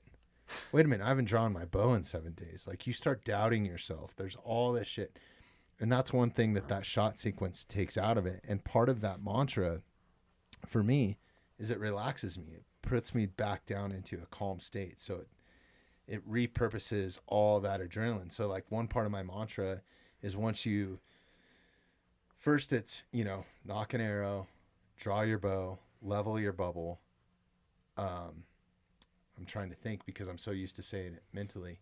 Take a breath. So you don't want to take like a huge breath, but just right? And that helps your shoulder blades relax so you can actually, and then it's raise your elbow, honor the hunt, kill. And just that simple thing will totally, those 8 words or whatever it is, 9 words, will totally calm my nervous system 100% to where I can focus on being accurate. And that's what Tom taught me. So I get it. I wish I could apply that more spots in life. And, going through that, to take it even a step further and a little bit deeper, going through that on a daily basis makes me happy. That's my meditation. I get why people sit on a pillow and close their eyes and have some sort of mantra, or I get why people like, is it Yuri Perhovska, or he's the new guy that just stumbled in. He's not a new guy, but he just stumbled in 205 light heavyweight, Yep. and is like a true martial artist. Like, Yes. reads the Book of 5 Rings, like has spent days in a dark room, and I mean, to the point where I think his hair is even done like a samurai, and like, and Everything like some is of intentional. some of his knockouts, and just I mean, he's crazy to watch. He's not your typical fighter. Fights with his hands down like a true martial artist, you know, or that traditional martial artist, I should say, not a true martial artist, but yeah, it's wild that somebody like that can come in that's kind of unorthodox and just, I mean, that was, I think, his plan the whole time was to come in and take the belt, which now he's injured or something, so I don't think he's got it. It's a vacant title, or no, he still has it. They're Glover Teixeira and Jamal Hill are going to fight for an interim belt.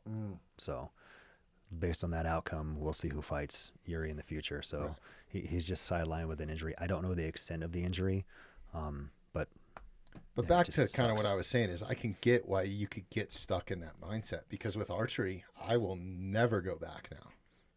Well, look at how calm and comfortable that puts you in, like you're not just your mental state, but your physical state. Oh yeah, right. You're not. That's tense. What I'm saying. It's good for me outside of archery as well. Yeah, man. It clears the noise. Mm-hmm. It just, I don't know. There's something about that, and just preparing for what it is that you're trying to do, but clearing the noise.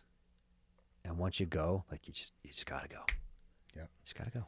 And I wish I could apply that in more spots in my life. Like when I'm in the gym, I always feel like I'm in a hurry when I'm in the gym. Why?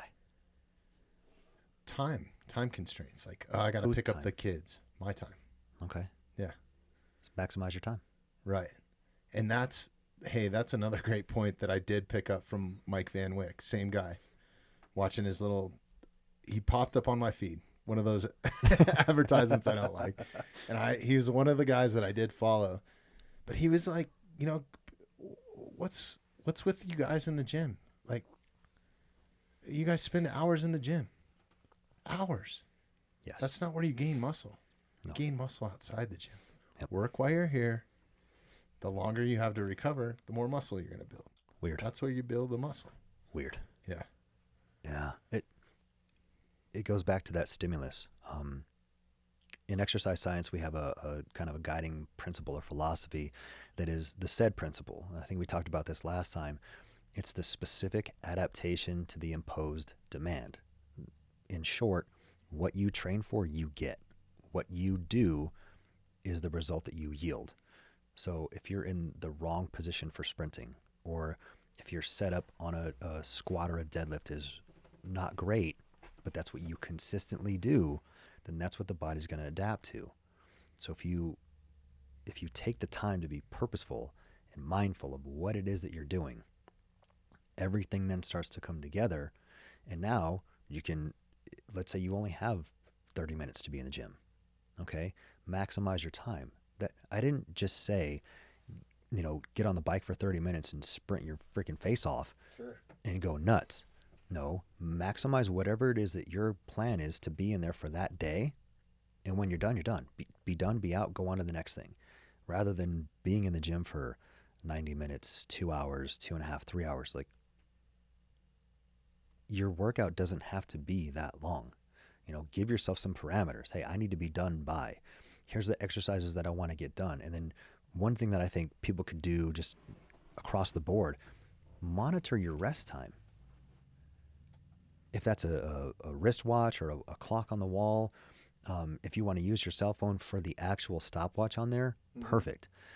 Try not to get on social media and scroll your life away, and then the next thing you know, you look at your watch and like, that was kind of Mike's I haven't point. done a set He's for like, like 7, 8, 9, 10 minutes. For 2 hours talking to your buddies on your phone. Taking up a piece of equipment while you're on your phone. You know, I don't know how many times I've been in the gym that I go to. And luckily I have a home gym too, so I could easily go there. But sometimes it's more convenient if I'm in Denver or whatever. I have an Anytime Fitness membership. And I don't know how many times I've seen the guys in between reps sitting on a bench, you know, on their phones. And there's not, if you've ever been in an Anytime Fitness, there's not 9 benches lined up. There's like 1. Nice. But again, maximize your time. Why are you there? Do what you need to do and then get out of there. And I think that that's the real benefit in having some coaching, right? Like, you don't want to waste your time because you're spending extra money, And the coach doesn't want to waste his time because he's trying to make you better or achieve what you want to achieve, right? Yes. So it's that whole going back to having somebody hold you accountable. And it helps. Yeah. It helps. And then once you start to realize and feel the benefits of training, you're like, oh, crap, there's something to this, right? And then you start to get a little bit more excited. You have these small victories. You build a little bit of confidence. And what does a little bit of confidence add?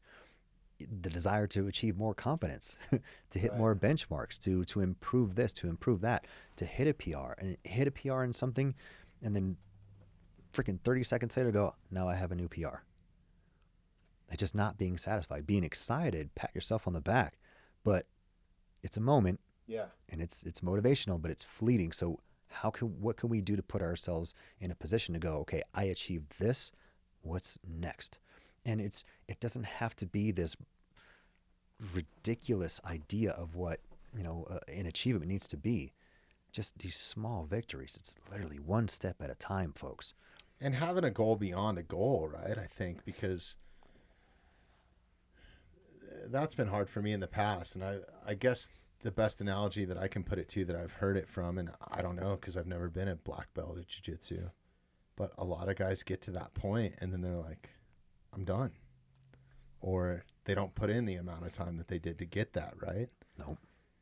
They've achieved something, and now that they've got there, they didn't look past it, and now they're sitting there wondering, well, what do I do now?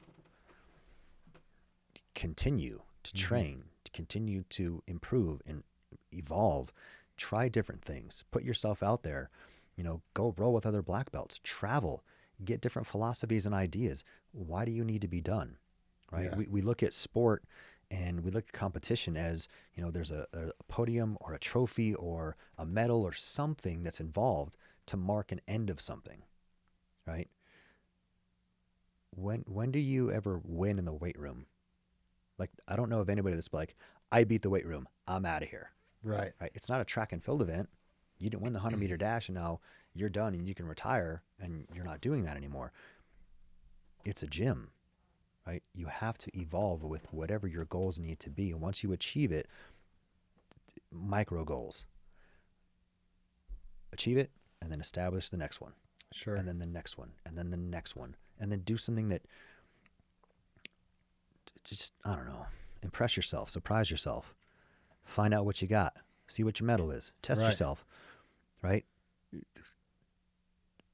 Do something that puts living you in the moment too, like bringing it back to the very beginning of what we started talking about is, knowing that you could do something in a moment of distress, like save somebody else's life.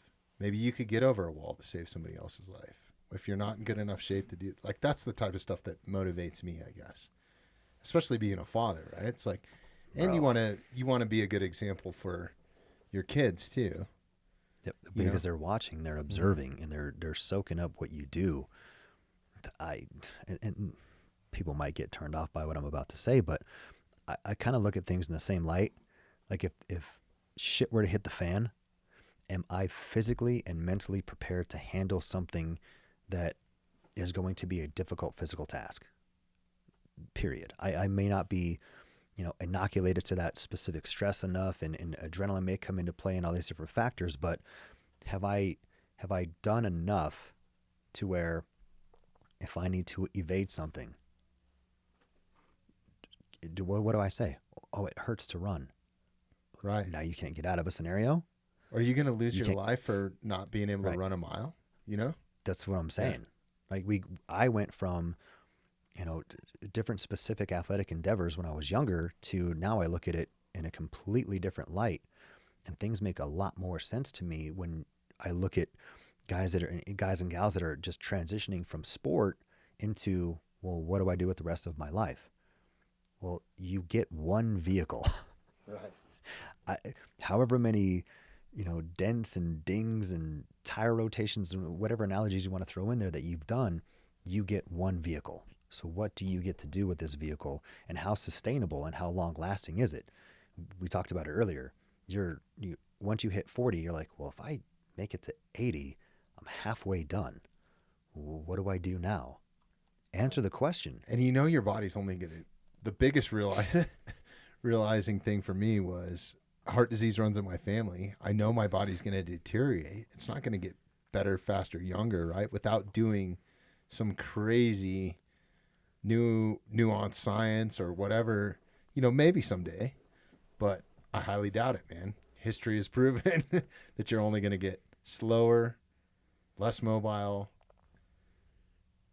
So in older age. What do we do to combat that? Mm-hmm. Right? What type of stressors can we incur on our own volition to improve just quality of life? I think anger is a huge one. I think people that are just angry all the time, they just Now I feel look attacked. older. No. No, but you're a pretty happy guy. I mean, even I have my moments. I have my moments too. But I think that that's a huge factor of genuinely trying to be happy or do things that make you happy, right? Taking care of yourself. It's so hard because I think if you're a man and you have a family and you get caught up in I got to provide this, I got to do this, and then you have a job on top of that, right? Now you got to pay bills. Now you have to show up and work on time. Maybe it's at a cubicle. I've been super fortunate that I've never had a career that was really like that, right? I've always had these kind of oddball careers that I really enjoyed. I enjoyed going to work. I still do. I enjoy doing this. But I think that you can get caught, man. You can get caught in just being in debt, right? Like everybody does. I think that that's the system. It's almost like a trap they've set up for It people. can be. Yeah. Right? Did you guys ever watch that movie, Zombieland? No? I think I've seen it. Oh, maybe I have. Is that the one with, I want to say Patrick Swayze, but that's not. Brad Pitt. No, that's That's Woody Z or Harrelson? something. Oh, Zombieland. Yeah, I've seen Zombieland. that. Yeah, okay. so it's what coming it, back. it's awesome movie. Just It's cardio, right? it's the cardio part, Yeah. right? Staying limber, making sure your cardio's there, right? Because they literally have zombies chasing them down, and the question becomes, and they make fun of this stuff, but this is real. When you start to slow down and that stuff creeps up and you can't run anymore, or you can't outpace that thing, or you quit, right? Your body breaks down, something, and then that thing catches up to you and devours you. It's a real thing, Yeah. right? And it's going to happen. It's probably going to happen quite a few times, but then how do you reprioritize what is important to you as an end, and then finding the means to attach meaning to that to be able to chase that down, right? We get one vehicle. We get so many laps around the sun. We all have an expiration date, and we don't know when that's going to be. But how good are we taking care of this system that we have? That is a phenomenal system, by the way. Yeah. Right? Humans can do some remarkable. incredible things. And how do we know where that limit is at? Sometimes we push it too hard and we tweak something, or we get an injury, or something like that.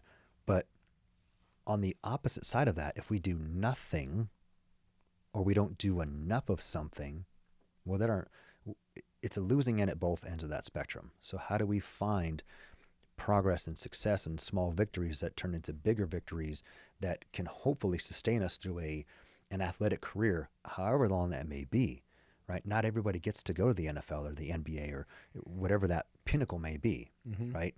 That's why pyramids are small at the top. Not everybody gets to go, and that's okay because it's not for everybody. But we all do this thing called life. So whatever your goals are right now, once you achieve that, okay, what's the next goal? And I hear it sometimes from Gen Pop folks, right?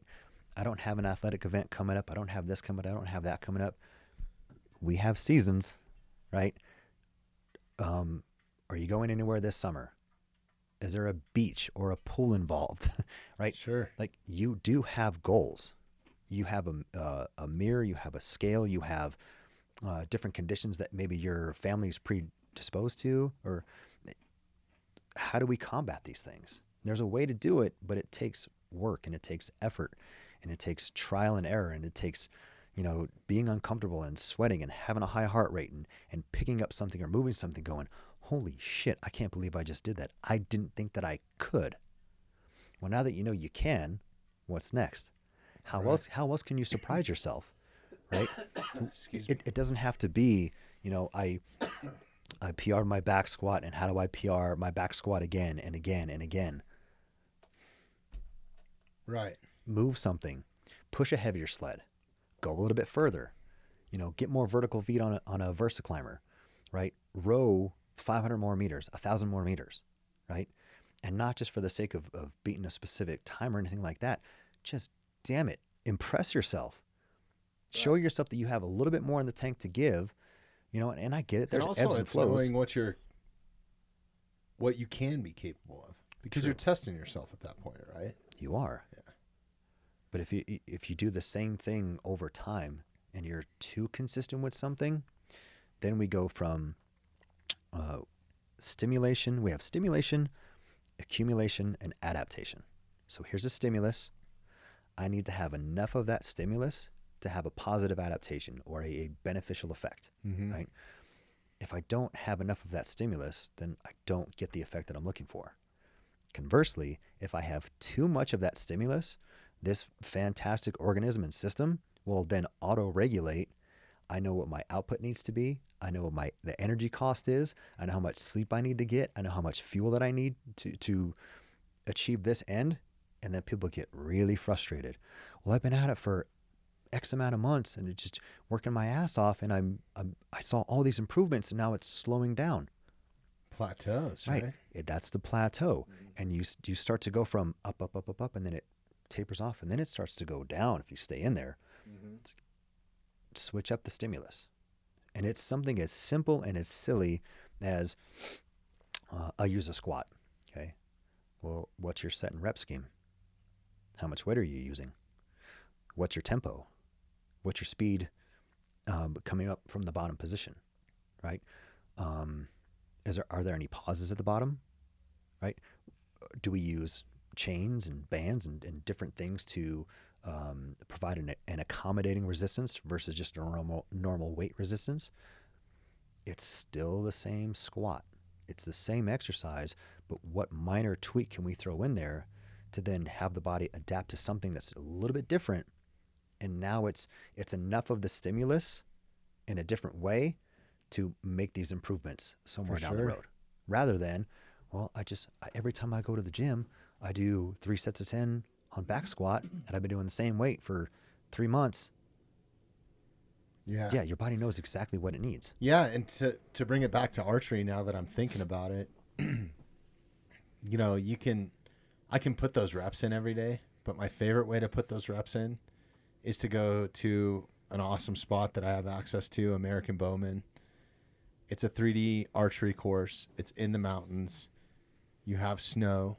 It's like 50 some acres, 40 targets. It's cut down to 20 targets because one side of it is like north facing or has northern exposure. So there's no way you could go on it in the winter. But instead of just sitting there shooting your bow, and Scott, the president of it that runs it, shout out to Scott and the people at American Bowman that put in the time. They go and they change the course. They change the targets. They change it up, right? So there's no better way to be in as close to real life hunting situation than it is going and shooting at these 3D targets. And then it's kind of set up like golf. You have to shoot from a certain amount of pins depending on your bow setup. If you're doing it as a competition, then you score yourself so you can keep track of how you did at the end of the course, right? Damn. Okay.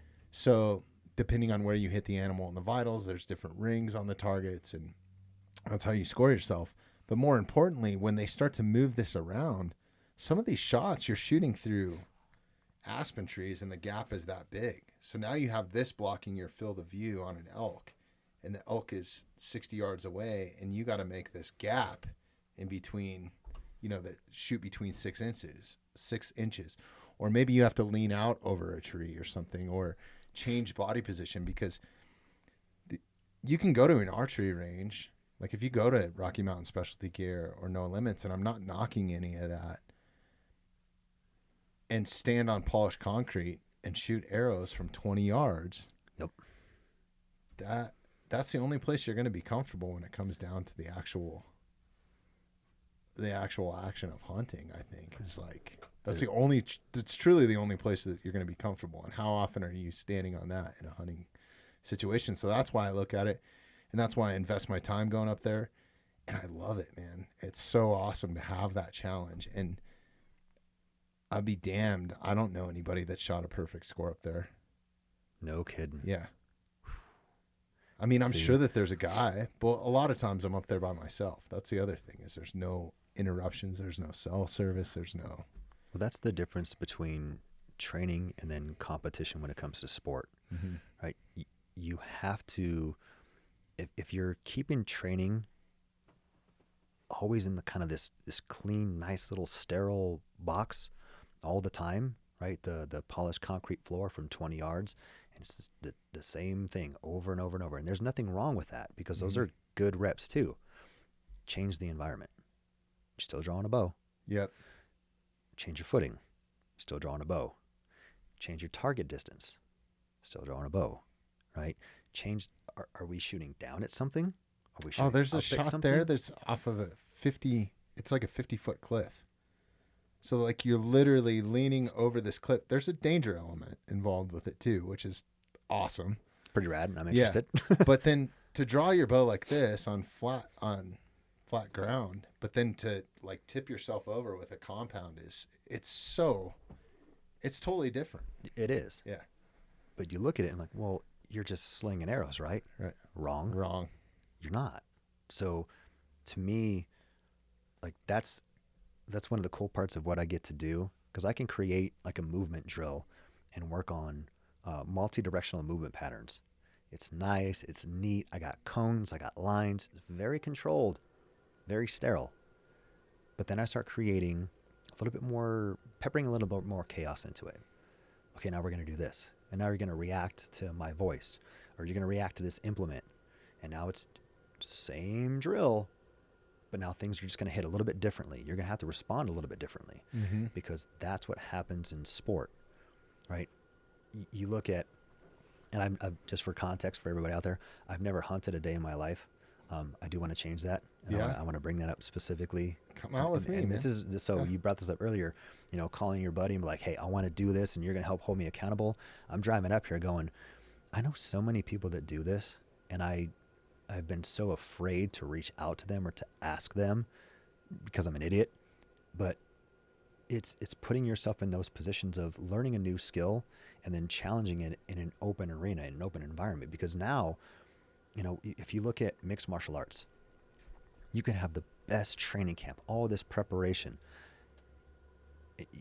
feel great going into it, or you have a tweak or this or that, whatever the case may be, and you go to walk out and you're like, I am so ready for this. I'm so ready for this. There's another person across from you in that cage that gets a vote, right? Mm-hmm. So there's all these conditions. The weather gets a vote when you're hunting. The terrain gets a vote. The animal gets a vote, right? All these things go factor into it, to where now you're not in this clean, controlled, chaos eliminated environment, right? Which is fine. Again, as much as it's one-on-one, it's not really one-on-one. Like the odds are so stacked against you. No. Like the success rate for bow hunting elk in Colorado, I think is like, I want to say it's like 20% or less. See, you're not deterring me. That's you're intriguing me more. But think about how good you feel. Like, did you see the bull that Mark shot 2 seasons ago? Yes. Incredible, man. Dude. Such a badass bull. Perfect scenario. The way that that's one thing I really respect about Mark, is the way that he portrays hunting and what he brings to the table and how he shares it. I think is incredible, because it's more about the journey than it is the actual, look what I killed. Right. You know what I mean? I've heard that about hunting from different podcasts and guys who talk about it. Yeah. They were like, there's hunting and then there's the kill. Right. And it's not the same thing. I don't No, know it's if you not. feel the same way No, about that. it's totally not. I actually don't like the killing part. I hate it. I get emotional. There's been times where I've cried. There's been times where I haven't done it because I didn't feel right about it, you know? And I could have. And then I kick myself in the ass when I'm driving home in my truck with nothing. Like, God damn it. But, yeah. Do you want a bow hunter or what kind of hunting do you want to get into? Bow, rifle. Yeah. I want to. I'd be glad to help you on the archery side. I don't know how much help I'd be on the rifle side because I haven't done it. I have rifle hunted, but I haven't done it in so long, and I just choose not to. But I would be glad to help you with any of that, man. It's my favorite pastime. Super down. My wife is from the western slope of Colorado, so Okay, you know that's not a new thing for her, right? She's been a part of those experiences, and she knows she's what's been up. like, I don't want to do that anymore. Just fill the freezer kind of thing. But I see all these people doing it, and again, I'm like, I don't want to be. I enjoy, and I catch these shit guys. for this, but I enjoy shooting my bow more than I actually enjoy the hunting side of it, like the preparation. It's something that keeps me it's something that I will hold myself accountable because I don't want to be that guy that botches a shot during archery season. No. And it's so good for me. But I enjoy going to the 3D range more than I enjoy hunting. And my buddies bash the shit out of me like, what the fuck is wrong with you? You know, but it's like, I enjoy that. That's your jam, Yeah, dude. it's awesome. That's your jam, and you can't knock somebody when Right. that's their jam, right? Do you have a bow? I don't have a bow. I've shot trad bow a few times. Okay. Compound once. That was an interesting Yeah. process. But I know I have a rifle.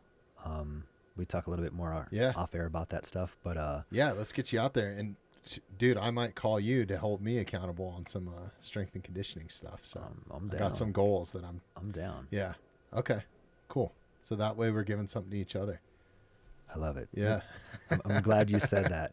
Yeah, for so sure. I'm gonna kind of. Do you mind if I just kind of piggyback on what you just said? Yeah. Go for it. So, and the fighters have heard me say this: net positive. I'm a stickler right now, and I hope this doesn't. I hope I can hang on to this for as long as possible. Net positive experiences, net positive conversations. You know, sitting down here with you guys. So what do you mean by net positive? Just a positive experience or interaction or? All of the above. Okay. Right. I want people to be able to come in when they're training with me as their coach or their trainer, whatever they want to call me. I want them to have at the end of a week, a month, a block of training, 6 months. I want them to be able to look back and you know, maybe we hit some stumbling blocks along the way. Those things happen, right? It's called life. But is there a net positive effect from this point to this point?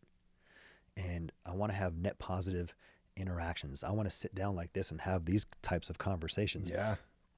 I want to go try something that I've never done before and suck at it, but have the wherewithal to be like, okay, I'm going to stick with this and get better.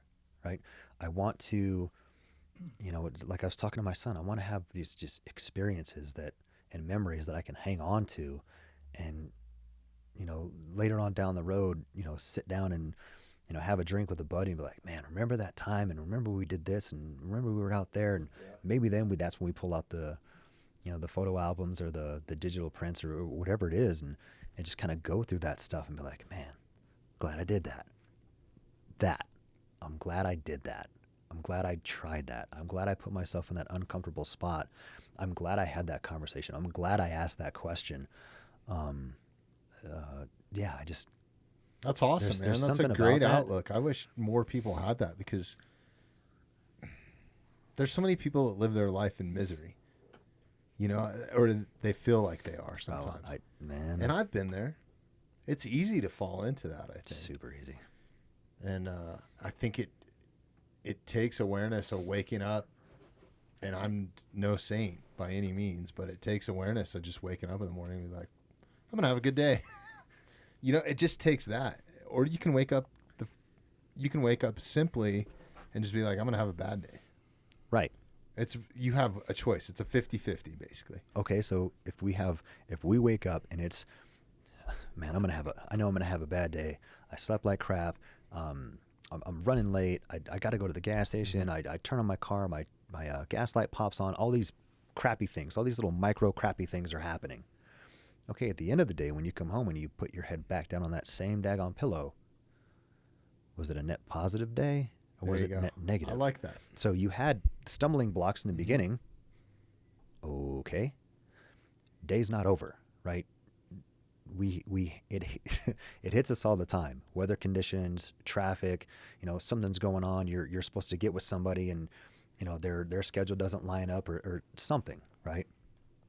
Okay. Well, did that ruin your entire day? Did it really? Now, if you get friggin' rear-ended by an idiot not paying attention because they're texting and driving, sure, that could ruin your whole day, and I get it. That's probably going to be a net negative day, right? But, okay, so if you have one net negative day out of 7 days in a week and you have 6 net positives, see what I'm saying? Yeah. And they just So how do you build. how do you get a net positive day? Because it's all right here, right? Dude, it lives right here. So and it's your perception of stuff too, I think, a lot. Like your it can be thoughts, your attitude, your perception, your disposition, your feelings, your beliefs, your interactions. what you let it influence you. 100%. This. Yeah, that is.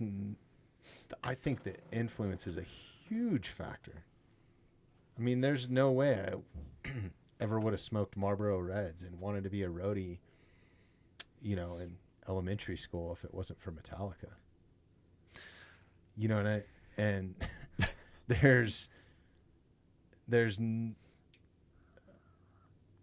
to the point there's all the times I've been in trouble in my life, it's because I was influenced by something else, whether it was by people. I'm not talking about like substances or anything. No. Right? Yeah. I mean, your alcohol boys does play a part in it. Yeah. But Your boys, your crew, Yeah. who's with you at those moments. Yeah. What's happening to them? So I think that that's a huge factor for net positive. Yeah, it's cool. I like that outlook, man. And look, I'm not trying to sit here trying to be some happiness guru. I got it all figured out. I don't. I gotta have something. I think some that's sort of mantra. If you had it all figured out, it wouldn't be any fun. Yeah, it would suck. Yeah. Like, what am I doing here? I'm done. Do you listen to Andrew Huberman at all? And yes, I just started listening to awesome, him, man. Fuck. Yeah. So I got introduced to him, and then I listened to his podcast on alcohol. Mm-hmm. Have you heard that one? I haven't yet. I need to go back and listen to some. So good. Yeah. There's a bunch I need to listen to, but that one in particular, I really like his position on, I'm going to give you as much scientific data as possible, and I'm going to let you do whatever you want to do with it. Right. I'm like, hell yeah. Like, good on you. Because there's people that can, on occasion go out, have a drink, this, that, and the other. Cool. But I heard that Just and I was the like, facts. Yeah, I heard it and I was like, all right, biochemically and the physiology and all this stuff is starting to make more and more sense. Because I could follow along with the majority of it. Some of it I was like, oof, this is over my head. But he talks about waking up and starting your day too. Like, it's a huge part of it. Yep. And I've applied some of those things and they make a huge difference. And it's not your mental state. No. It's not waking up and just saying, hey, I'm going to have a good day. It's the It's first doing action some you take. things, first actions, like to literally wake up and move instead of laying in bed. And if you lay in bed, you just sit there and think negative thoughts.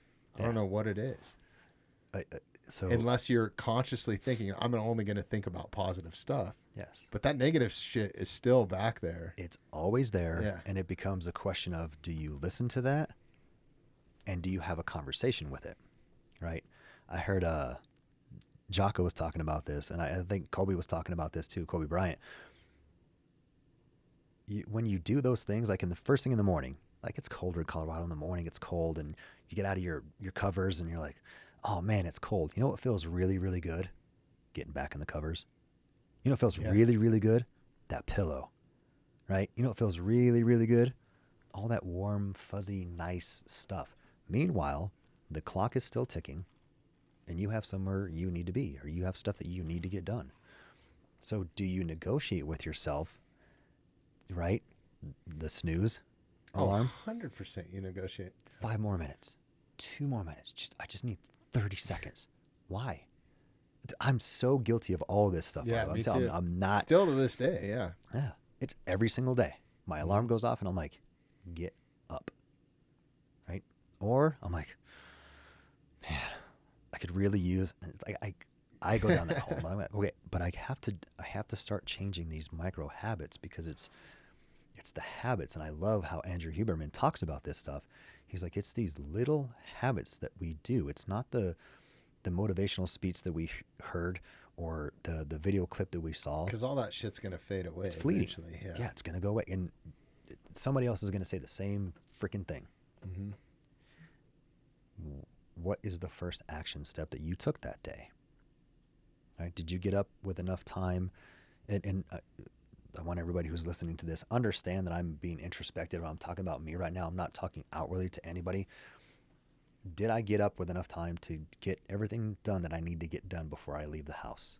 Did I give myself enough time to get from the house to work? You know, did I scrape off the snow enough, or did I do a half-ass job? You know, did I mistime it and, you know, I sat in the wrong lane of traffic and I should have been in this lane versus that lane. And, you know, did I put the right food in my body? Did I get enough water in? Like all of these things that we have to, at the end of the day, again, you're going to put your head back on that pillow, hopefully, God willing. Can you take, oh geez, what's the word I'm looking for? Can you review that day, right? And be honest with yourself and go, I did it right. Or maybe I didn't. Guess what? I think get to as wake up much the next as those day, micro things, sorry to interrupt you. I think as much as those micro things are important when it comes to physically moving or being somewhere or putting you in the right mindset, you also got to dial it and chunk it back. And one thing that I've learned is to like, I don't know how to say this, but just sometimes you got to say fuck it. You know what I mean? I couldn't agree more. Like who fucking cares? Like I made a schedule and it's totally fucked right now, right? Like if you schedule your day hour by hour, I'll be damned if there's anybody that can stick to that. Maybe a celebrity with publicists and whatever and all that sort of stuff, but I'm not that person. No. And I think, you know, to bring it back to it, there's certain things and there's certain influences that stick out in my mind, and one-liners, you know, I think are huge for me. And one that has stuck with me for a really long time, and I don't know the first time I heard it was probably 5 or 6 years ago. And I'm pretty sure it was from C.T. Fletcher, and we've talked about this. I might have even brought this up at the last podcast because I think that's the only time I've ever talked about C.T. Fletcher. But yeah, we talked about him. Is it worth dying for? Is what you're doing right now, is it worth dying for? So that really, to me, that puts it in perspective. Like, if you start looking at it like what's most important in your life, it's obviously my kids, my family, my wife, you know. And short of that, all the other stuff is just kind of, it's the sidecar, right? Yeah. The rest of the stuff is the main engine. Yep. I call it the meat and potatoes. Right. Yeah. Meat and potatoes and everything else is side dishes. Yeah. Right. Everything matters. Everything matters in your mindset, in how you conduct yourself. I fail at this all the freaking time. How we conduct ourselves, how we interact with people, how we get things done, how we choose to prioritize things, how we, you know, give ourselves some slack and you know, we give ourselves room to just rest and just say, you know what, I've been going, I just need to chill, and that's okay. Mm-hmm. Right? And you know, I get it, you know, the Jockos of the world and the Goggins and the Cam Hanes, these guys are going, it seems like 24/7, right? Like these guys are just robots. No, they go hard, and when they rest and they chill and they do nothing and they get to enjoy something that's relaxing, they've earned the right to do it. And that's kind of the theme that I've kind of picked up from all of these guys, and not just them, but many, many other people, right? They're definitely, You their look at hard Beto. work outweighs their rest. I can Yeah. guarantee you that. But look at Just a guy like looking at Beto. him. Yeah. Like, look at how hard he goes with his company. And then when he, follow him on social media, he bounces out of town. He's like, bye, I'm going to disconnect. Yep. And I'm going to go chill and I'm going to hit the reset button. He's earned the right to do those things. None of those guys are saying, I deserve rest. I deserve a day off. I deserve a cheat meal. They say the same thing or at least this is what I hear or what I take in, or my interpretation Right. is, I've earned the right to. It's way different. Yeah. It's way different than I deserve, or I don't know. There's something between, I'm a stickler between deserved and earned. And if you've earned the right to do something, do it. If you've been busting your ass in the gym and you're like, you know what, I really want to go have a bite of, okay, go ahead. Have a bite of. Right. That's what you said you were going to do. I'm going to have a bite of. Not the whole stinking pie. You know what I'm saying? Yeah. So don't give yourself too much leeway to where a cheat item or a cheat meal Don't becomes a cheat justify day. it, right? Oh, that again, but it's super easy. It's like that pillow in the warm blanket. That's super easy.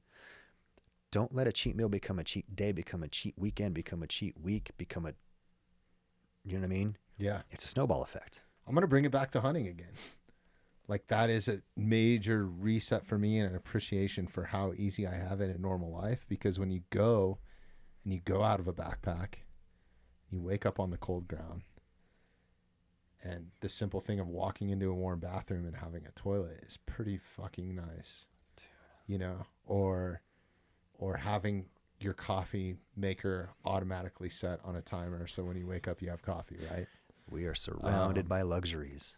To when you're hungry, not having wind blow out your jet boil stove.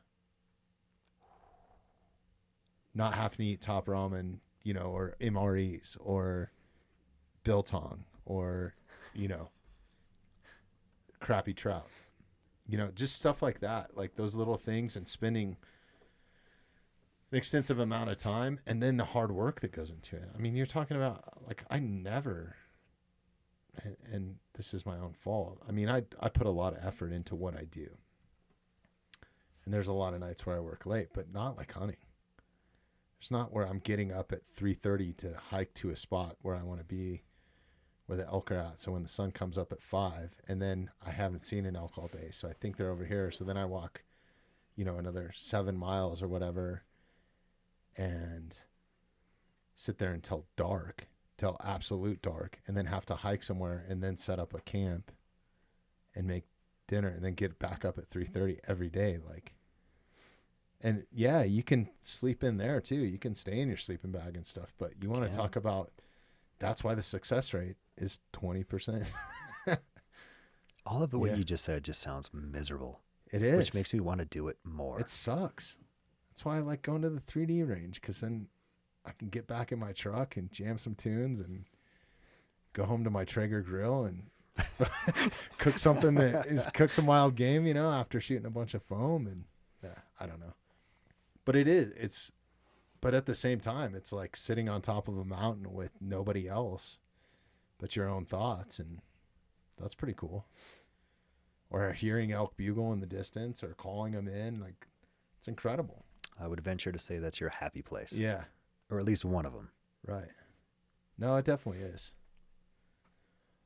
But, I guess we didn't really talk about anything that I thought we were going to talk about on here, with it being like, the new year and everything.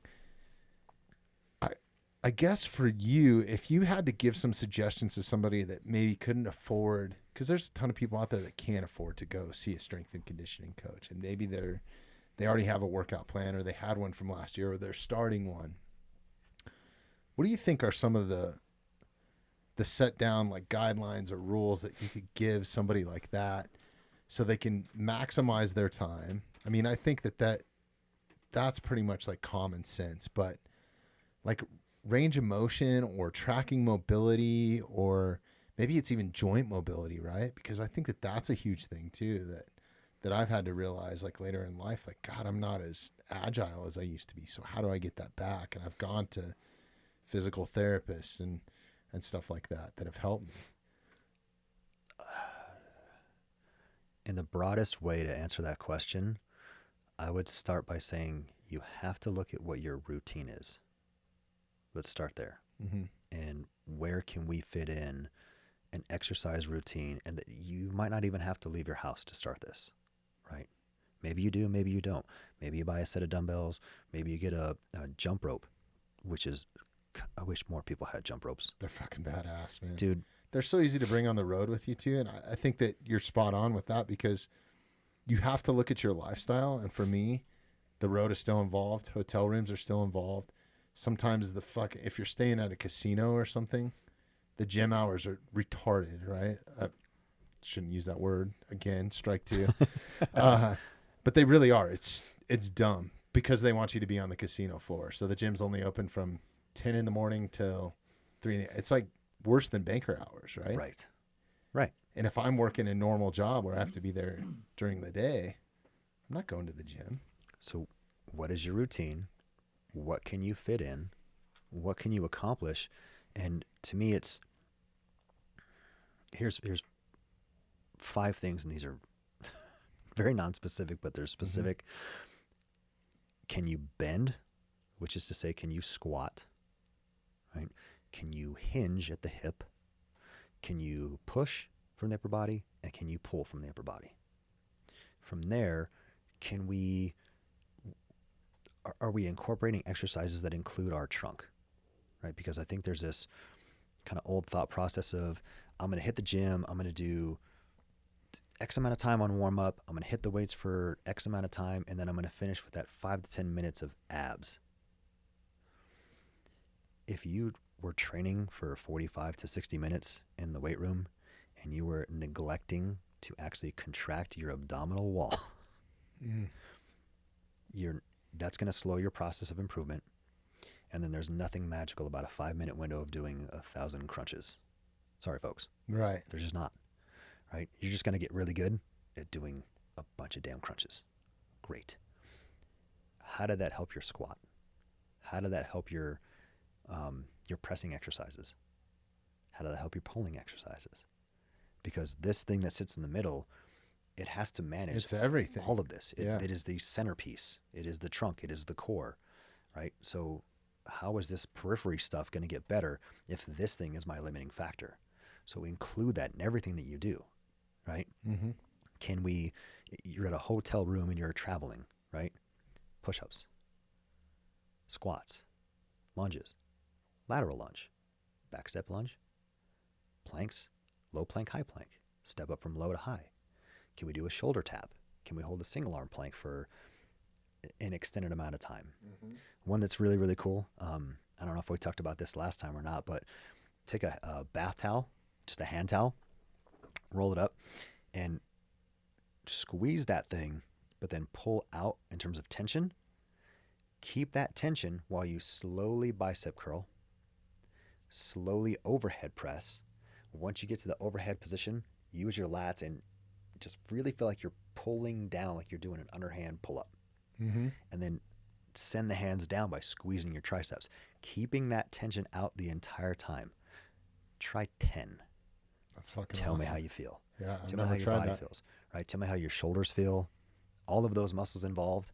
And then when you press overhead, don't relax this. Remember, this is the core. This is the trunk. This is the centerpiece to everything. As you go overhead, it's really easy for me to elevate my rib cage, right, based on my shoulder position. What controls the elevation? Sorry, I keep moving away from the mic. That's all right. But what controls my ribs? What connects my ribs to my pelvis? All the trunk muscles, all the core muscles. So on the front side of the body, that's my abdominal wall. So can I squeeze and do these exercises to where I'm tight in my midsection, but I'm doing it right now. I can brace my midsection. My face is not going to turn red.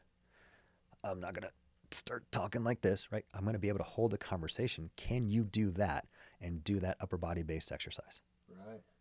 And then in between, maybe you hold a low squat hold, 15 seconds, 20 seconds, 30 seconds. So far, I've given you exercises to do, and I've asked you to bring a towel. Right. Right. And then if you can fit a jump rope or some Those sort bands, of device to pull from. The elastic bands I travel with a lot too. Yep. Those are awesome, man. You can have some fun with those. They don't even have to be like the heavy duty ones. No. You can do a lot with just a couple bands. Yep. Because think about it. So if you're on the road, let's say a 1 week time frame, how many days are you on the road? God, it used to be a lot. I mean, like 200 days out of the year. Okay. When I was touring, it was even more than that. But now, I don't know, maybe 50. Okay. So it's not that much. Okay. So you have a roundabout idea how much time you're going to be on the road. Yeah. So you know what you can take with you, right? What's going to make it through the X-ray scanner. Oh, I've been not doing set it for anything off. years. So like, Right. And that's enough of a stimulus on the road so that way when you come back home and you get to the gym that you go to, or you go to your home gym, now you can start increasing the weights and the intensity because this was a buffer that kept everything moving along, right? It's like traffic. It's as long as traffic is still moving, we're still going forward. right. And then when we clear past whatever's going on, boom, it opens right back up. That's the same thing when you go on the road. I'm limited to this. It's kind of a traffic jam. I have so much time to get this done. Okay, still do it and do it with intent. Be mindful and purposeful about every repetition, the setup, the execution, and it will pay you dividends. I promise. Do not check boxes. So that way when you come back home, you're not like, oh man, I was on the road and I was just stuck on Starting a over. plane and my body's this, that, and the other, and the hotel bed. You were still moving. So that when you come home, now you have an additional platform to work off of, and your body's like, I am home. I know what we can do. I know what we have in front of me. Now I have a bunch of different options as far as equipment goes, especially if you go to a gym outside the home. They should have a lot of stuff for you, a lot of different options. Now you can start playing with more variables, right? But Yeah. still moving, doing something. And it is that. Keep it simple. Keep it routine. Reach out, whether you know a trainer or a coach. If you want to reach out to myself, if you want to reach out to any of the coaches at Landow Performance, man, we will take care of you, right? And even if it's just having a consultation, hey, I don't know where to start, we can give you some ideas, right? We can ease somebody into that. We have, at least within the gym and in that setting, it can be a one-on-one experience. It can be a group experience. And it kind of depends on how many people are there. So we're trying to hit everybody in terms of price point because we don't want to be this exclusive gym to where your income has to be a certain dollar amount with multiple commas for you to come in and say, hey, I train here. No. That's awesome. We want to take care of people because if they have a goal and exercise is a driver of that goal, how can I help? Right. What can I do to help you? And maybe it's not me. Maybe it's a different coach. Maybe I'm not your flavor, right? I could be a little gritty at times, right? But I work well with people that are similar to me. It's just a personality thing, right? But if you work with somebody else and you're like, man, I need something different. Okay, then go with something different.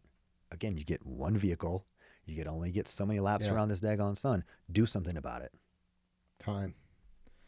And I think, taking the time to do it, like just the discipline of doing the reps, right? Yeah. Right back to, that is one thing that always goes in my suitcase when I travel, bringing it back to archery.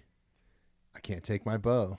I can take my thumb release, and I have a piece of 550 cord that's set up with my exact draw length that's got a D loop at the end of it that I can hook, and I can still do my same shot sequence, but I'm not shooting an arrow, just dry firing a string, but it's huge. It's purposeful reps. Yeah. And the body sees it and recognizes it, and it puts you in a place to relate it back to what you want to do. That is a psychological, physical, emotional endeavor.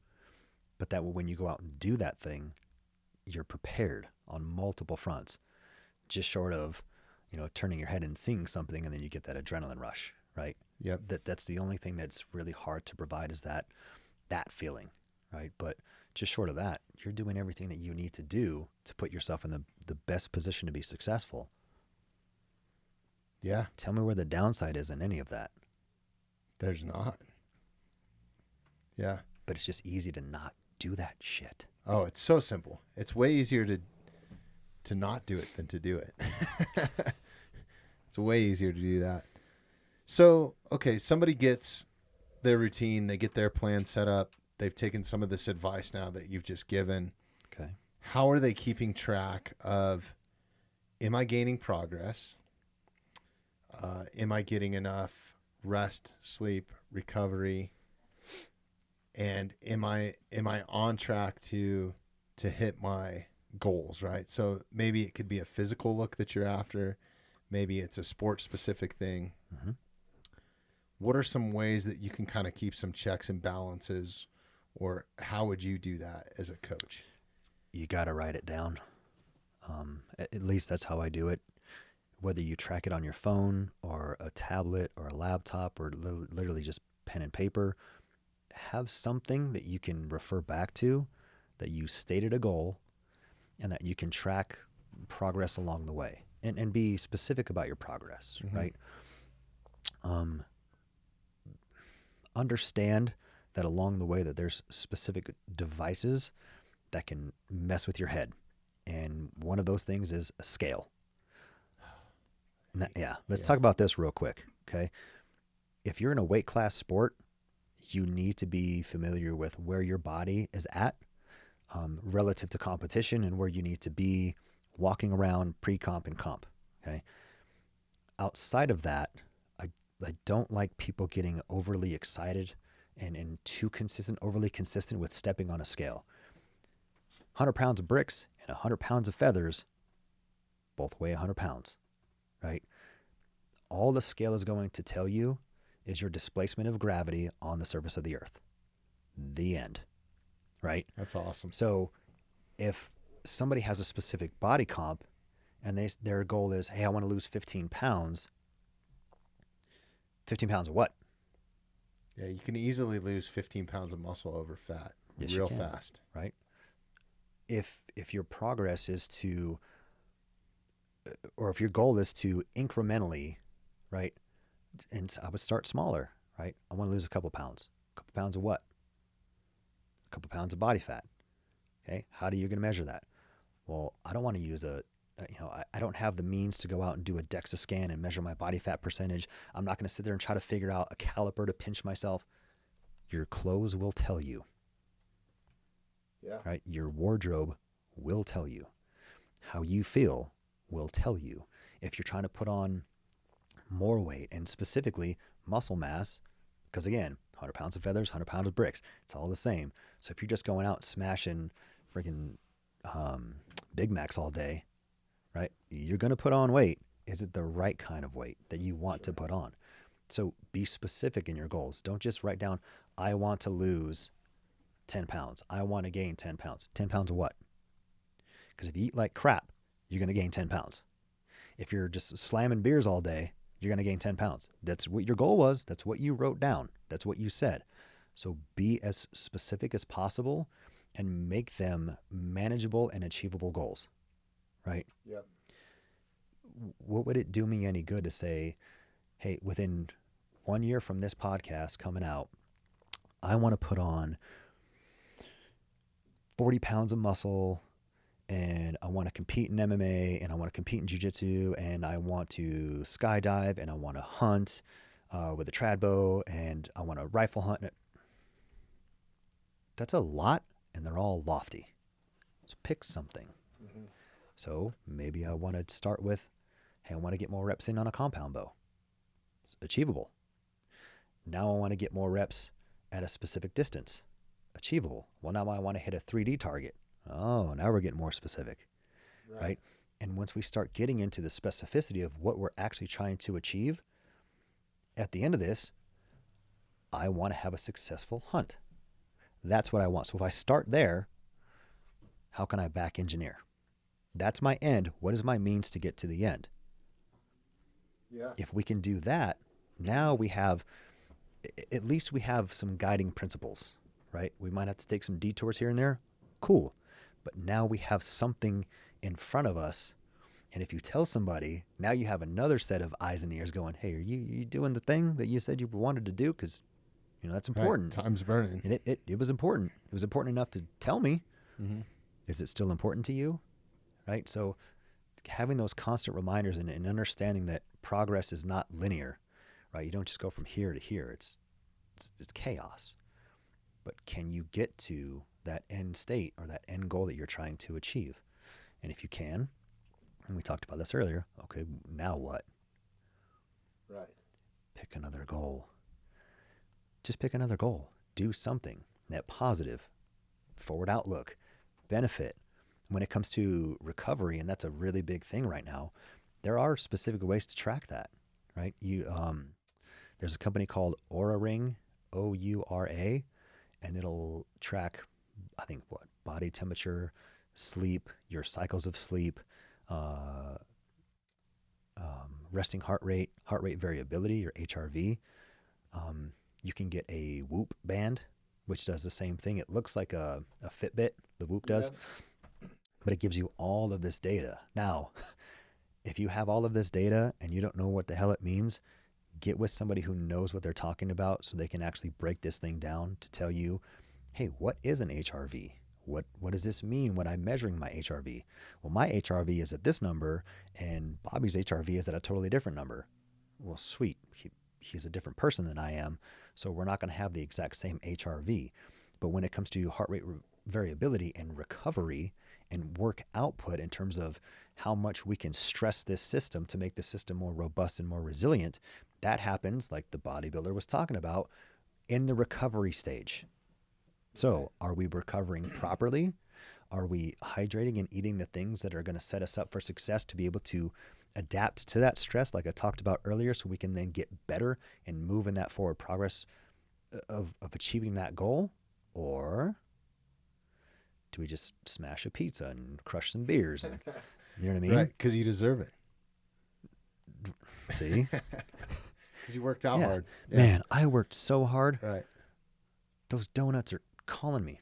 No, they're not. It's that freaking voice whispering over your ear. Are you listening to that voice? Are you telling yourself what you're going to do? Tell yourself what you're going to do and do it. Because that little voice is everything that you can't do, shouldn't attempt, should do to feel better, that you deserve, that you can justify and you can rationalize and you placate to your emotions and feelings, which, like motivation, is fleeting. Right.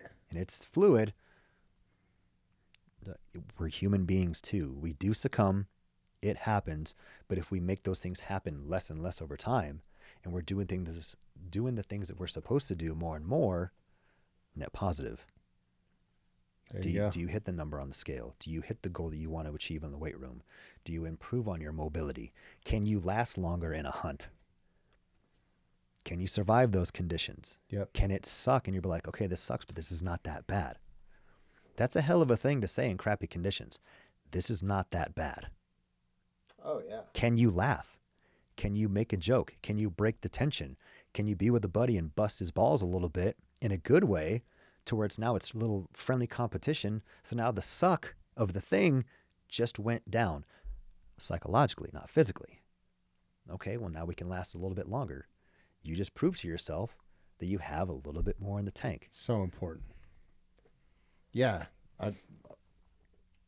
So important to have that humor, I think, in any sucking situation. You have to. Embrace the suck, right? Or whatever that's cliche saying is. Yeah. Embrace the suck. Yeah. And be careful who you're around with that humor. Yeah. And when you're at the gym, be careful who is in earshot, right? I'm a guy that I have very thick skin and I laugh at stuff that most people would cringe at. Right. I love that stuff because I can take a joke, right? But some people, especially in this day and age, and in a gym setting, you say something to your buddy and somebody walks by and they catch a piece of it, right? Now you're potentially getting kicked out of that gym forever. Yeah. Because I got kicked out of a casino once. I'll tell you this story off the air but yeah, I got kicked out of a casino just walking by a dealer and having a conversation with a roadie buddy of mine. And they caught something in earshot. They caught something that sounded much worse than what I was actually saying, and they didn't understand it in its context. Nope. So that's always seems to be the case. Yeah. And on this podcast, I have a couple of those. But okay, so we've gone through a couple steps here. I think the biggest thing with people coming into the new year, and I'm guilty of this too, is like, God, it's a new year, it's a fresh start, but it's not really. You're dealing with the same shit that you had last year, right? Tomorrow's a new day. Tomorrow's a fresh start. But it's great to motivate people, right? How do you keep the mindset for people that are ambitious, that want to come in and start training with you? How do you keep them in that mindset or hold them accountable to coming back? Remind them why they reached out in the first place. It's that simple. On a day in history, you reached out by whatever means, even if it's just showing up to the gym, and it happens to be me that talks to you or anybody in there. You came in, you picked up the phone, you sent that email, you went to the website, you went to the Instagram page for a reason. All right, let's do this. I'm just going to remind you on those crappy days when you didn't get enough sleep, or when you're not feeling great and you're having that negotiation thought process in your head, and you pick up the phone and you're starting to type, I don't know if I'm feeling it today.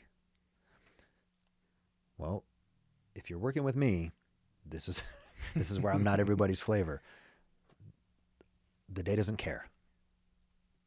That clock is going to tick forward. The sun is going to rise and fall, and it doesn't care what you got done. It's just a scientific fact, man. You're not. That's it. Yeah. So, again, when you lay your head down on that pillow, or when you go brush your teeth at night and you look in the mirror and you have that conversation with yourself, that's between you and you, Right. or you and God, however you want to have that conversation. But you're going to have the conversation, right? Did you do enough? And if you didn't, and you had a net negative day, right? Let's talk about that. Let's talk about the elephant in the room. Let's address it. How'd you feel? To be honest. Okay. You want to do that again? No. Okay. You can tell me now. You have to show me. Well, I hold myself to that same standard. Mm-hmm. I can tell myself what I'm going to do, but now I have to show up and do the thing. Did I show up? Okay. That's half the battle. Did I take the action step of doing the thing? Because I get the idea of, 90% of the battle is showing up. Technically, you can show up to the parking lot and be like, well, I made it to the gym. Right. Or you can show up at the gym and walk around and not maximize your time, like you said. You literally walk in, walk around, and walk right out the door. Did you go to the gym? Yes. Is that the end of it? If it's not, did you achieve what you set out to achieve? Right? Not every day is going to be this fantastic day of I'm just crushing it in the gym. That's just not how life works. But can we still get there? If you can get there, and this is what I tell people, if you can show up and walk in the door and put yourself in that position, right? I can, as a coach, I can help you get through this, right? I will help you get through this. We will maximize that time. And I've had so many conversations with people that as they're leaving, man, I didn't think I had that in me, or I didn't think I had enough in the tank to get through that, or I didn't know what we were doing today, but I was just doubting everything on the car ride over. Okay. But at least you showed up and then you did the action step that was next, right? Versus, I'm just going to cancel today. Okay. That's what I love about going to jiu-jitsu. Because no matter if you show up, it's fucking on, dude. It's on. And if you don't, what do they say when you do show up again? Where the hell have you been? Yeah, exactly. Yeah, they notice. Yeah, I got they to know. be back. I haven't been back in a long time. Okay, let's not talk about that. So, beginning of the new year, I'm sure 90% of the people that come to you, or I'm just assuming, I guess this is a question, when they come to you, what is the first thing that they say when you ask them what they're trying to achieve? Is it, I want to lose weight? Or I want to... Excuse me. For general population, I guess. It's generally weight loss, weight loss or weight gain, and weight gain specifically to muscle mass and strength and, how they look in their clothes. If people were really honest, do you want to look good in your attire? You want to feel good. When it's just you and you're by yourself and you strip down and you're looking in the mirror, like what are the thoughts going through your head? Mm-hmm. Right? Are they positive thoughts? Are you proud of your process? Are you not happy with where you're at? Right? Just be honest with yourself, and that's okay. But when you reach out to somebody, be honest with them too. Know exactly what you want. And then it's the coach's job or the trainer's job to start asking follow-up questions. In my opinion, we should be asking follow-up questions to get more data points and more input off of what they're really searching for and why. Right? Do their habits match up with their goals? Do they not? Do they understand that it's a multifaceted process between, where your mind's at, where your body's at, where your diet's at, where your hydration's at, where your sleep is at? There's so many factors that go into this. You can't just move an inanimate object a couple times and walk out the door and be like, I'm freaking Superman now. Yeah. That'd be awesome, but it doesn't exist. So having a thorough, holistic conversation about what they want and what they're trying to achieve, as much as somebody can give you who's a complete stranger in that scenario, right?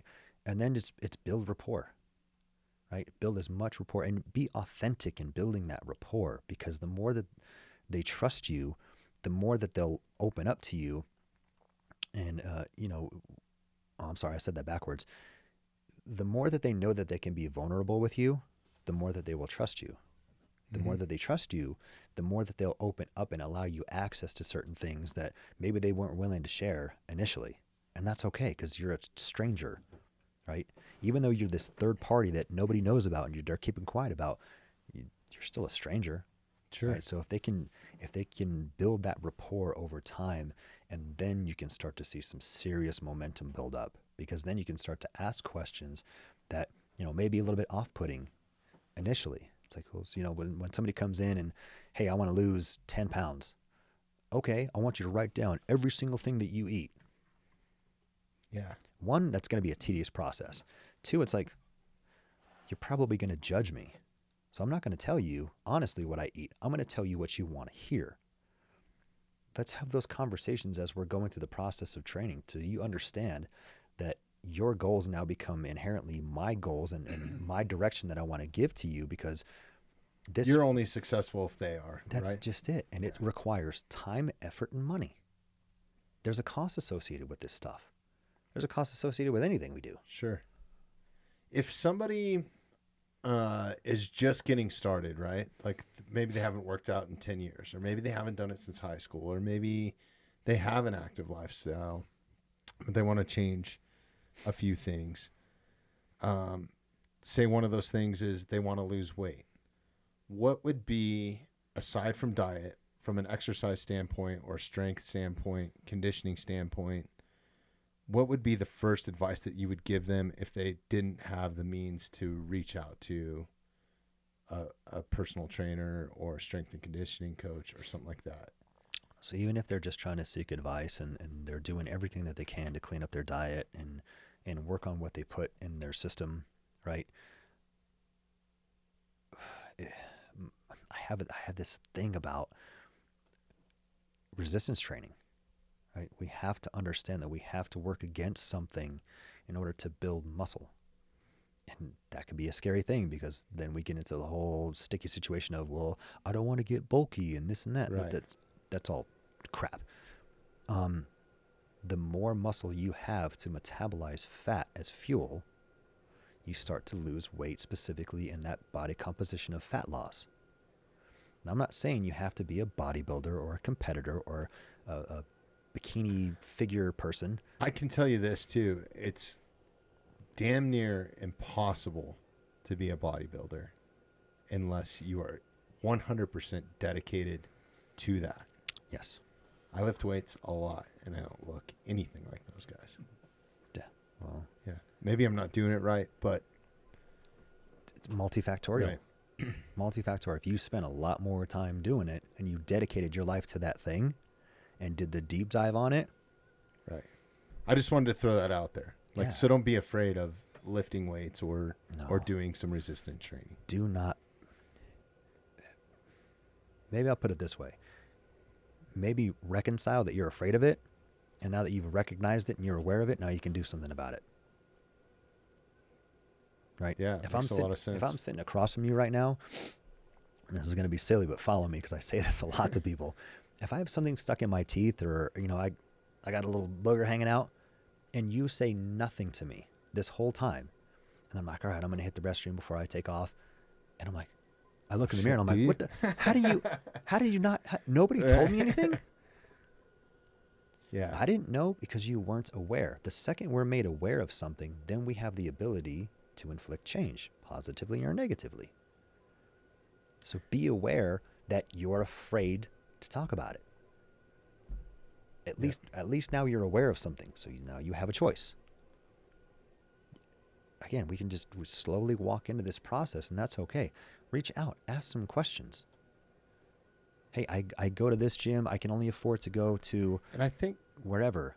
yeah, Where can I start? I think having an outside perspective too helps. Somebody that's not a friend, a loved one, because they're going to lie to you. I hate to say it. The Yes. only person that might not is, and I think I heard a comic say this, and it's so true because my daughter's done it to me. Have your kid at 4 years old draw you. And it'll give you an idea of what Yikes. your body composition really looks like and how they interpret you, right? Oh, yeah. Whether it's a big bushy beard or a fat head or, I mean, Yeah, they will It's give you pretty the awesome. brutal, Yeah. honest truth. But no, having somebody who's a third party that doesn't know you, right? And you don't have to be mean to somebody. You don't have to Sure. degrade them and be condescending. But you got to be honest, yeah. right? Like, okay, let's have an honest conversation. Is this what you really want to do? Are you really ready to take this and do that action step? Because there's that pre-contemplation, contemplation, and action step that's required for you to actually evoke change in something. But when you're ready for that action step, be serious. Yeah. And if you're not, then you're not. It's okay. I get it. Yeah. As much as you need to be held accountable, I know I've said that many times, you also have to genuinely want what your goal is. Do your habits line up? Are your habits and your goals in alignment? Are you doing the thing? Like it's the action step. You can have all the goals that you want to, but it's like being the smartest guy on the planet and never revealing that information to anybody. Sure. How useful is it, right? What's the old adage? Knowledge is power. I had a college professor that said, I disagree. The application of that knowledge is powerful. So true. So you have to, Yeah. it's the doing. You got to go. Yeah. Yeah. And that's what blows me away just about, if you really dial it back and look at humans, we're just these weird things, we're just basically a pile of meat that can sing, talk, move heavy shit. I want to go so many different directions with that comment, bro. But yeah, Eric, this has been awesome, man. Let's go ahead and wrap it up at that. Sweet. Before we do, though, if people want to reach out to you specifically and get some training advice, or maybe they want to come see you, do you have to be in the Denver area, or do you guys have an online consultation type deal? So, yes and yes. Okay. If you're in the area, I'm a big fan of getting people in front of me to go through, even if it's just a consultation. I'd rather have a consultation in person than over the phone, because if you don't know who I am, what I look like, what the gym looks like, how our stuff is set up, the energy within the room, it's way better to have that comprehensive experience than to try to attempt to do it electronically over the phone or in emails. I like people to show up. If that's not the case, I have a gentleman who was in Colorado prior. Now he's in Las Vegas, mixed martial artist. I have another athlete who started here and now she's in Texas. I'm sending them remote workouts via an app. And I'm still building through that process of trying to create a broader personal reach. thing, or is this something? This is through the gym. Oh, really? So I do everything that I do for strength and conditioning goes through Landow Performance. Everything. Awesome. So visit our website, Landow Performance, LANDOW, performance.com. Find us on social media, whatever your particular outlet is of choice. I know I kind of bagged on social media earlier, but again, it is a double-edged sword. If you want to look me up on Instagram, I'm at Eric Telly. Last name is spelled T as in Tom, ELLY. Please do me a favor. If it's connected to this or if it's related to specific goals, don't just follow me and then just kind of troll me. Shoot me a message and let me know that you heard about me through whatever outlet and you have some questions about strength and conditioning, personal training, sports performance, whatever the case may be. And then I'll actually be able to interface with you, because otherwise I don't know who you are. And that page that I have, it's public. So yeah, it's just, I get these notifications like so-and-so is following you. I'm like, I don't even know if you're a real person or not. So if you have questions, please, by all means, reach out in those avenues. And then we'll just take it from there. And I hope I keep, stressing this point that it's not me, that it's we at Landow Performance are down to help you guys out. Ton of coaches. Whatever you want to do. We have 30 coaches in that facility. Wow. Man. 30. It's crazy. How many square feet is that facility? I haven't been down there lot. yet. I need to come down and see you. I just don't want to get my ass kicked. Why not? Yeah. Well, now that I said it, you're going to have to hold me accountable. Yeah, see, you put it out there, bro. Right. I used to know the exact square footage. This is our fourth iteration of facility. I mean, it is huge. We have 8 squat racks, 4 Vertimax devices. We have 7 sets of power blocks, cable machines. Within our weight room, we are very, I don't want to say functionally based, because I think that's kind of a weird term, but like we're not like an Anytime Fitness, not to bag on them, but we don't have a giant cardio section with 80 treadmills, and we don't have a bunch of different leg extensions and leg curls and all those types of machines. We have 2 cable machines within the facility. Everything else is free weight based. You guys do have some wild machines though. Like I think I've seen Drew Dober and a couple other guys post of them doing it's like this punching mobility. The Proteus. What is that thing? Oh, dude. You got a couple minutes? Yeah. Okay. Let's talk about it. All right. So, in the world of exercise science, there's ways to measure power output, speed, velocity. We have force plates for jumping, force plates for like a mid-thigh pull to test strength. Even if you're just squatting and you want to see how much pressure you're putting into your left foot versus your right foot and your total force production, we can measure that. We can measure bar speed on a squat or a press, but these are all very linear things. There's not a whole lot in terms of devices to test rotational forces, specifically power, speed, acceleration, deceleration, the consistency of the path of travel. This Proteus device, guys, look this up. Proteus motion. Jeremy's gonna pull it up here too. Pull this bad boy up, please.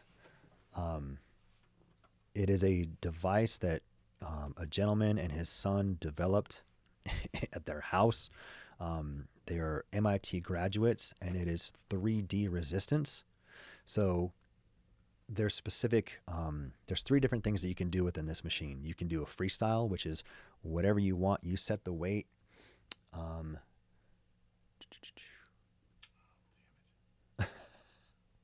Let's see. This will be better. Is that? Yeah, they got a promo video.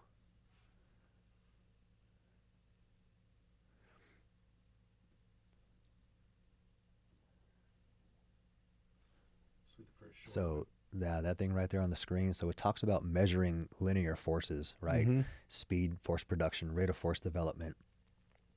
But then you look at So is that a separate machine that does that? Is it like a camera machine or something that does? So as I'll talk you through it as it goes up. So we look at sport and different rotational forces. Now we can actually measure your watts, which is your power output, or meters per second, which is your velocity. And it can be measured in real time within the confines of the device. So you have testing measures that you can look at and track over time. that is specific to you. You can actually go in there and create different filters to measure you against other athletes in your sport of choice. Really? Oh yeah, man. I just did this So last how month. does that translate? Because, okay, let's say I saw Drew Dober on it, Right. and so can I go in and see Drew Dober's input and output in that machine, is in that database, or? I can. Okay. So as a coach, I can see all of the data from everybody. But for you, if I set up an account for you on that device, then you can only see your numbers. Oh, okay. And I can print out all I was of your going to say, data and because track you have your like data. Genesis, Altitude, Factory X, all these different gyms coming in at different times, and Yes. these guys are potentially fighting each other. So you don't want it. Yeah. Yeah, we don't want to cross-contaminate or Right. muddy the waters, but it's a way for us to measure different exercises and activities with specific But regard what to a great way rotational to forces. track your progress, especially if you're a fighter or some sort of high-level jiu-jitsu person, or I'm just thinking of grip strength and pulling strength. And So pressing, pulling, and it's all concentrically based. So let me give context to that. So on this device, if I have the single arm attachment and I want to do like a rotational punch, it's not a cable, it's not a free weight. Like I can punch and stop it, and then I have to actively pull that thing back to the start position again. So there's no eccentric phase to this. You know what I mean? So like you think of eccentrics as like if you're doing a squat and everyone talks about doing negatives, there is no negative to this. Right. Everything is all positive force production. And That's it's designed like that on purpose because what we know in exercise science is, where do we get majority of our soreness from? The eccentric phase versus the concentric phase. So could you potentially train a bunch of stuff that's concentric only? Yes. Is that how life works? No. So you have to train for all of it. But I've used that device to test and measure myself, my clients. We've done different workouts on there. I'll freestyle some stuff for some conditioning in terms of rotation. I've worked with an athlete who was still on my roster, but she was coming back from ACL surgery. So I couldn't even load up one side of her body. I had a bench in the Proteus, and we were doing a bunch of upper body pushing, pulling, all sorts of stuff. Even rotationally based exercises were very, very lightweight. But you can adjust and have free reign on this thing. I tell people, as long as it fits within the confines of the device, and you can be creative with different movement patterns. So is it an AI type device, or is it how does it work? Because there's got to be some sort of resistance or mechanical. It's electronic resistance based on a magnetic particle break. Okay. Don't ask. Way above Don't ask. my Yeah. That's it, man. It's the flux capacitor at 1.21 gigawatts. But it's the way that it's designed is to look at and measure in certain activities. Are you a strength-based athlete? Are you a speed-based athlete? Do you need to work on more speed strength or strength speed or strength in different areas that this thing can measure? And I love it because you can put anybody on this thing, right? And they have different tests for different athletes. You can create a test. Like I can build my own test for whatever population that I want to work with, and all of that data from those tests gets tracked right there. So I can pop up on my laptop and look at a Drew Dober or Justin Jacoby and what's their data like. Or I can look at some of the guys who are our major league pitchers. I can look at my college kid, right? Yeah. What's his rotational force in certain exercises, right? And you can look at things from right to left, bilateral, unilateral, and see if there's any deficiencies. And is that just a deficiency on that day, or have we trained it to where we've closed the gap on the deficiency? Now, I'm going to get into the weeds a little bit here, but sometimes you don't want to close the gap too much because that deficiency may be the thing that makes that person very, very special at what they do. So don't mess that up. Right. You got to be What was cognizant the of that. boxer that had one arm that was just huger than the other? I'm drawing a blank because I don't follow boxing all that well, or all that much as I follow like the UFC. But some heavyweight, and one arm is just like just totally out of proportion. Really? And I think that was his like right hook or something that was just a knockout. I mean, he's a legend in boxing. I can't. I'm gonna have to Google this, Jeremy, just so I can see. We got to wrap this thing up here. I'm trying to But think of what to yeah. what to Google there. Goofball. Heavyweight boxer with one arm bigger than the other or something. See what you got, Google. It might be Lennox Lewis. Now I'm thinking about it. Oh, geez, look at this guy. Oh, this brought up all the freaks. Yikes. Yeah, I don't know. We're gonna have to save this for another podcast, but no, just like that, not being symmetrical, and you see it in some industries, like guys that detail cars. Look at their body composition. It's crazy. You'll find out if they're left-handed or right-handed really fast. You'll know. Yeah. You take a picture, right? When you watch what they call it, the layback, that external rotation component, so they can use that to whip. Mm-hmm. Do I need that same amount on the left side if that's not my throwing side? Not at all. No, I don't need. I don't think you do. Mm-hmm. So do I need to make that person? Well, I need to reduce this and put you back because you can only go so far back on this side. Careful. Right. Did you just take that guy who was an MLB starter and now you put him into the minor leagues because you try to make him symmetrical? It's easier to make somebody worse than it is to make them better, especially at that upper echelon. Man. Yeah. Man, That's crazy, man. Got to be careful. Yeah. Go to somebody that knows what they're doing, even if you're at the amateur level, right? Like I think that's the most important thing. So whether it's a hunting guide or whatever it is, whatever you're trying to get into, I think, like I've talked about it. I think the biggest one for us here, the biggest one that stands out to me is if you want to get into fly fishing or something like that, get a guide. Yeah. There's so much stuff that you can learn just from a couple sessions with a guide or a personal trainer or whatever. And if they're really good at their craft, you know what those are all called? Teachers. Yeah.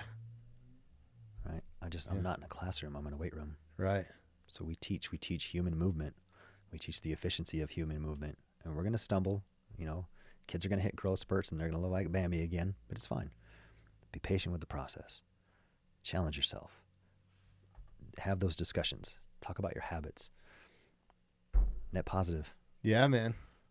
This is awesome, Eric. dude. Thank you, so brother. much. I really appreciate you coming in, making the trip up here. I know it's not the closest spot, but let's hang out outside of here too. Let's get in some bow hunts or Seriously, whatever dude. else, or just go to the archery range at least or something, man. I'm down. Let's start Okay. there. Cool. All right. Yeah, absolutely. brother.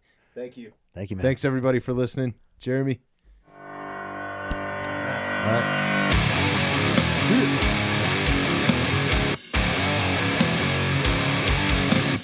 Thanks for listening to the Mountainside Podcast. If you haven't had a chance to do this already, please take a moment, follow, like, subscribe, or rate on whatever platform you catch the Mountainside Podcast at.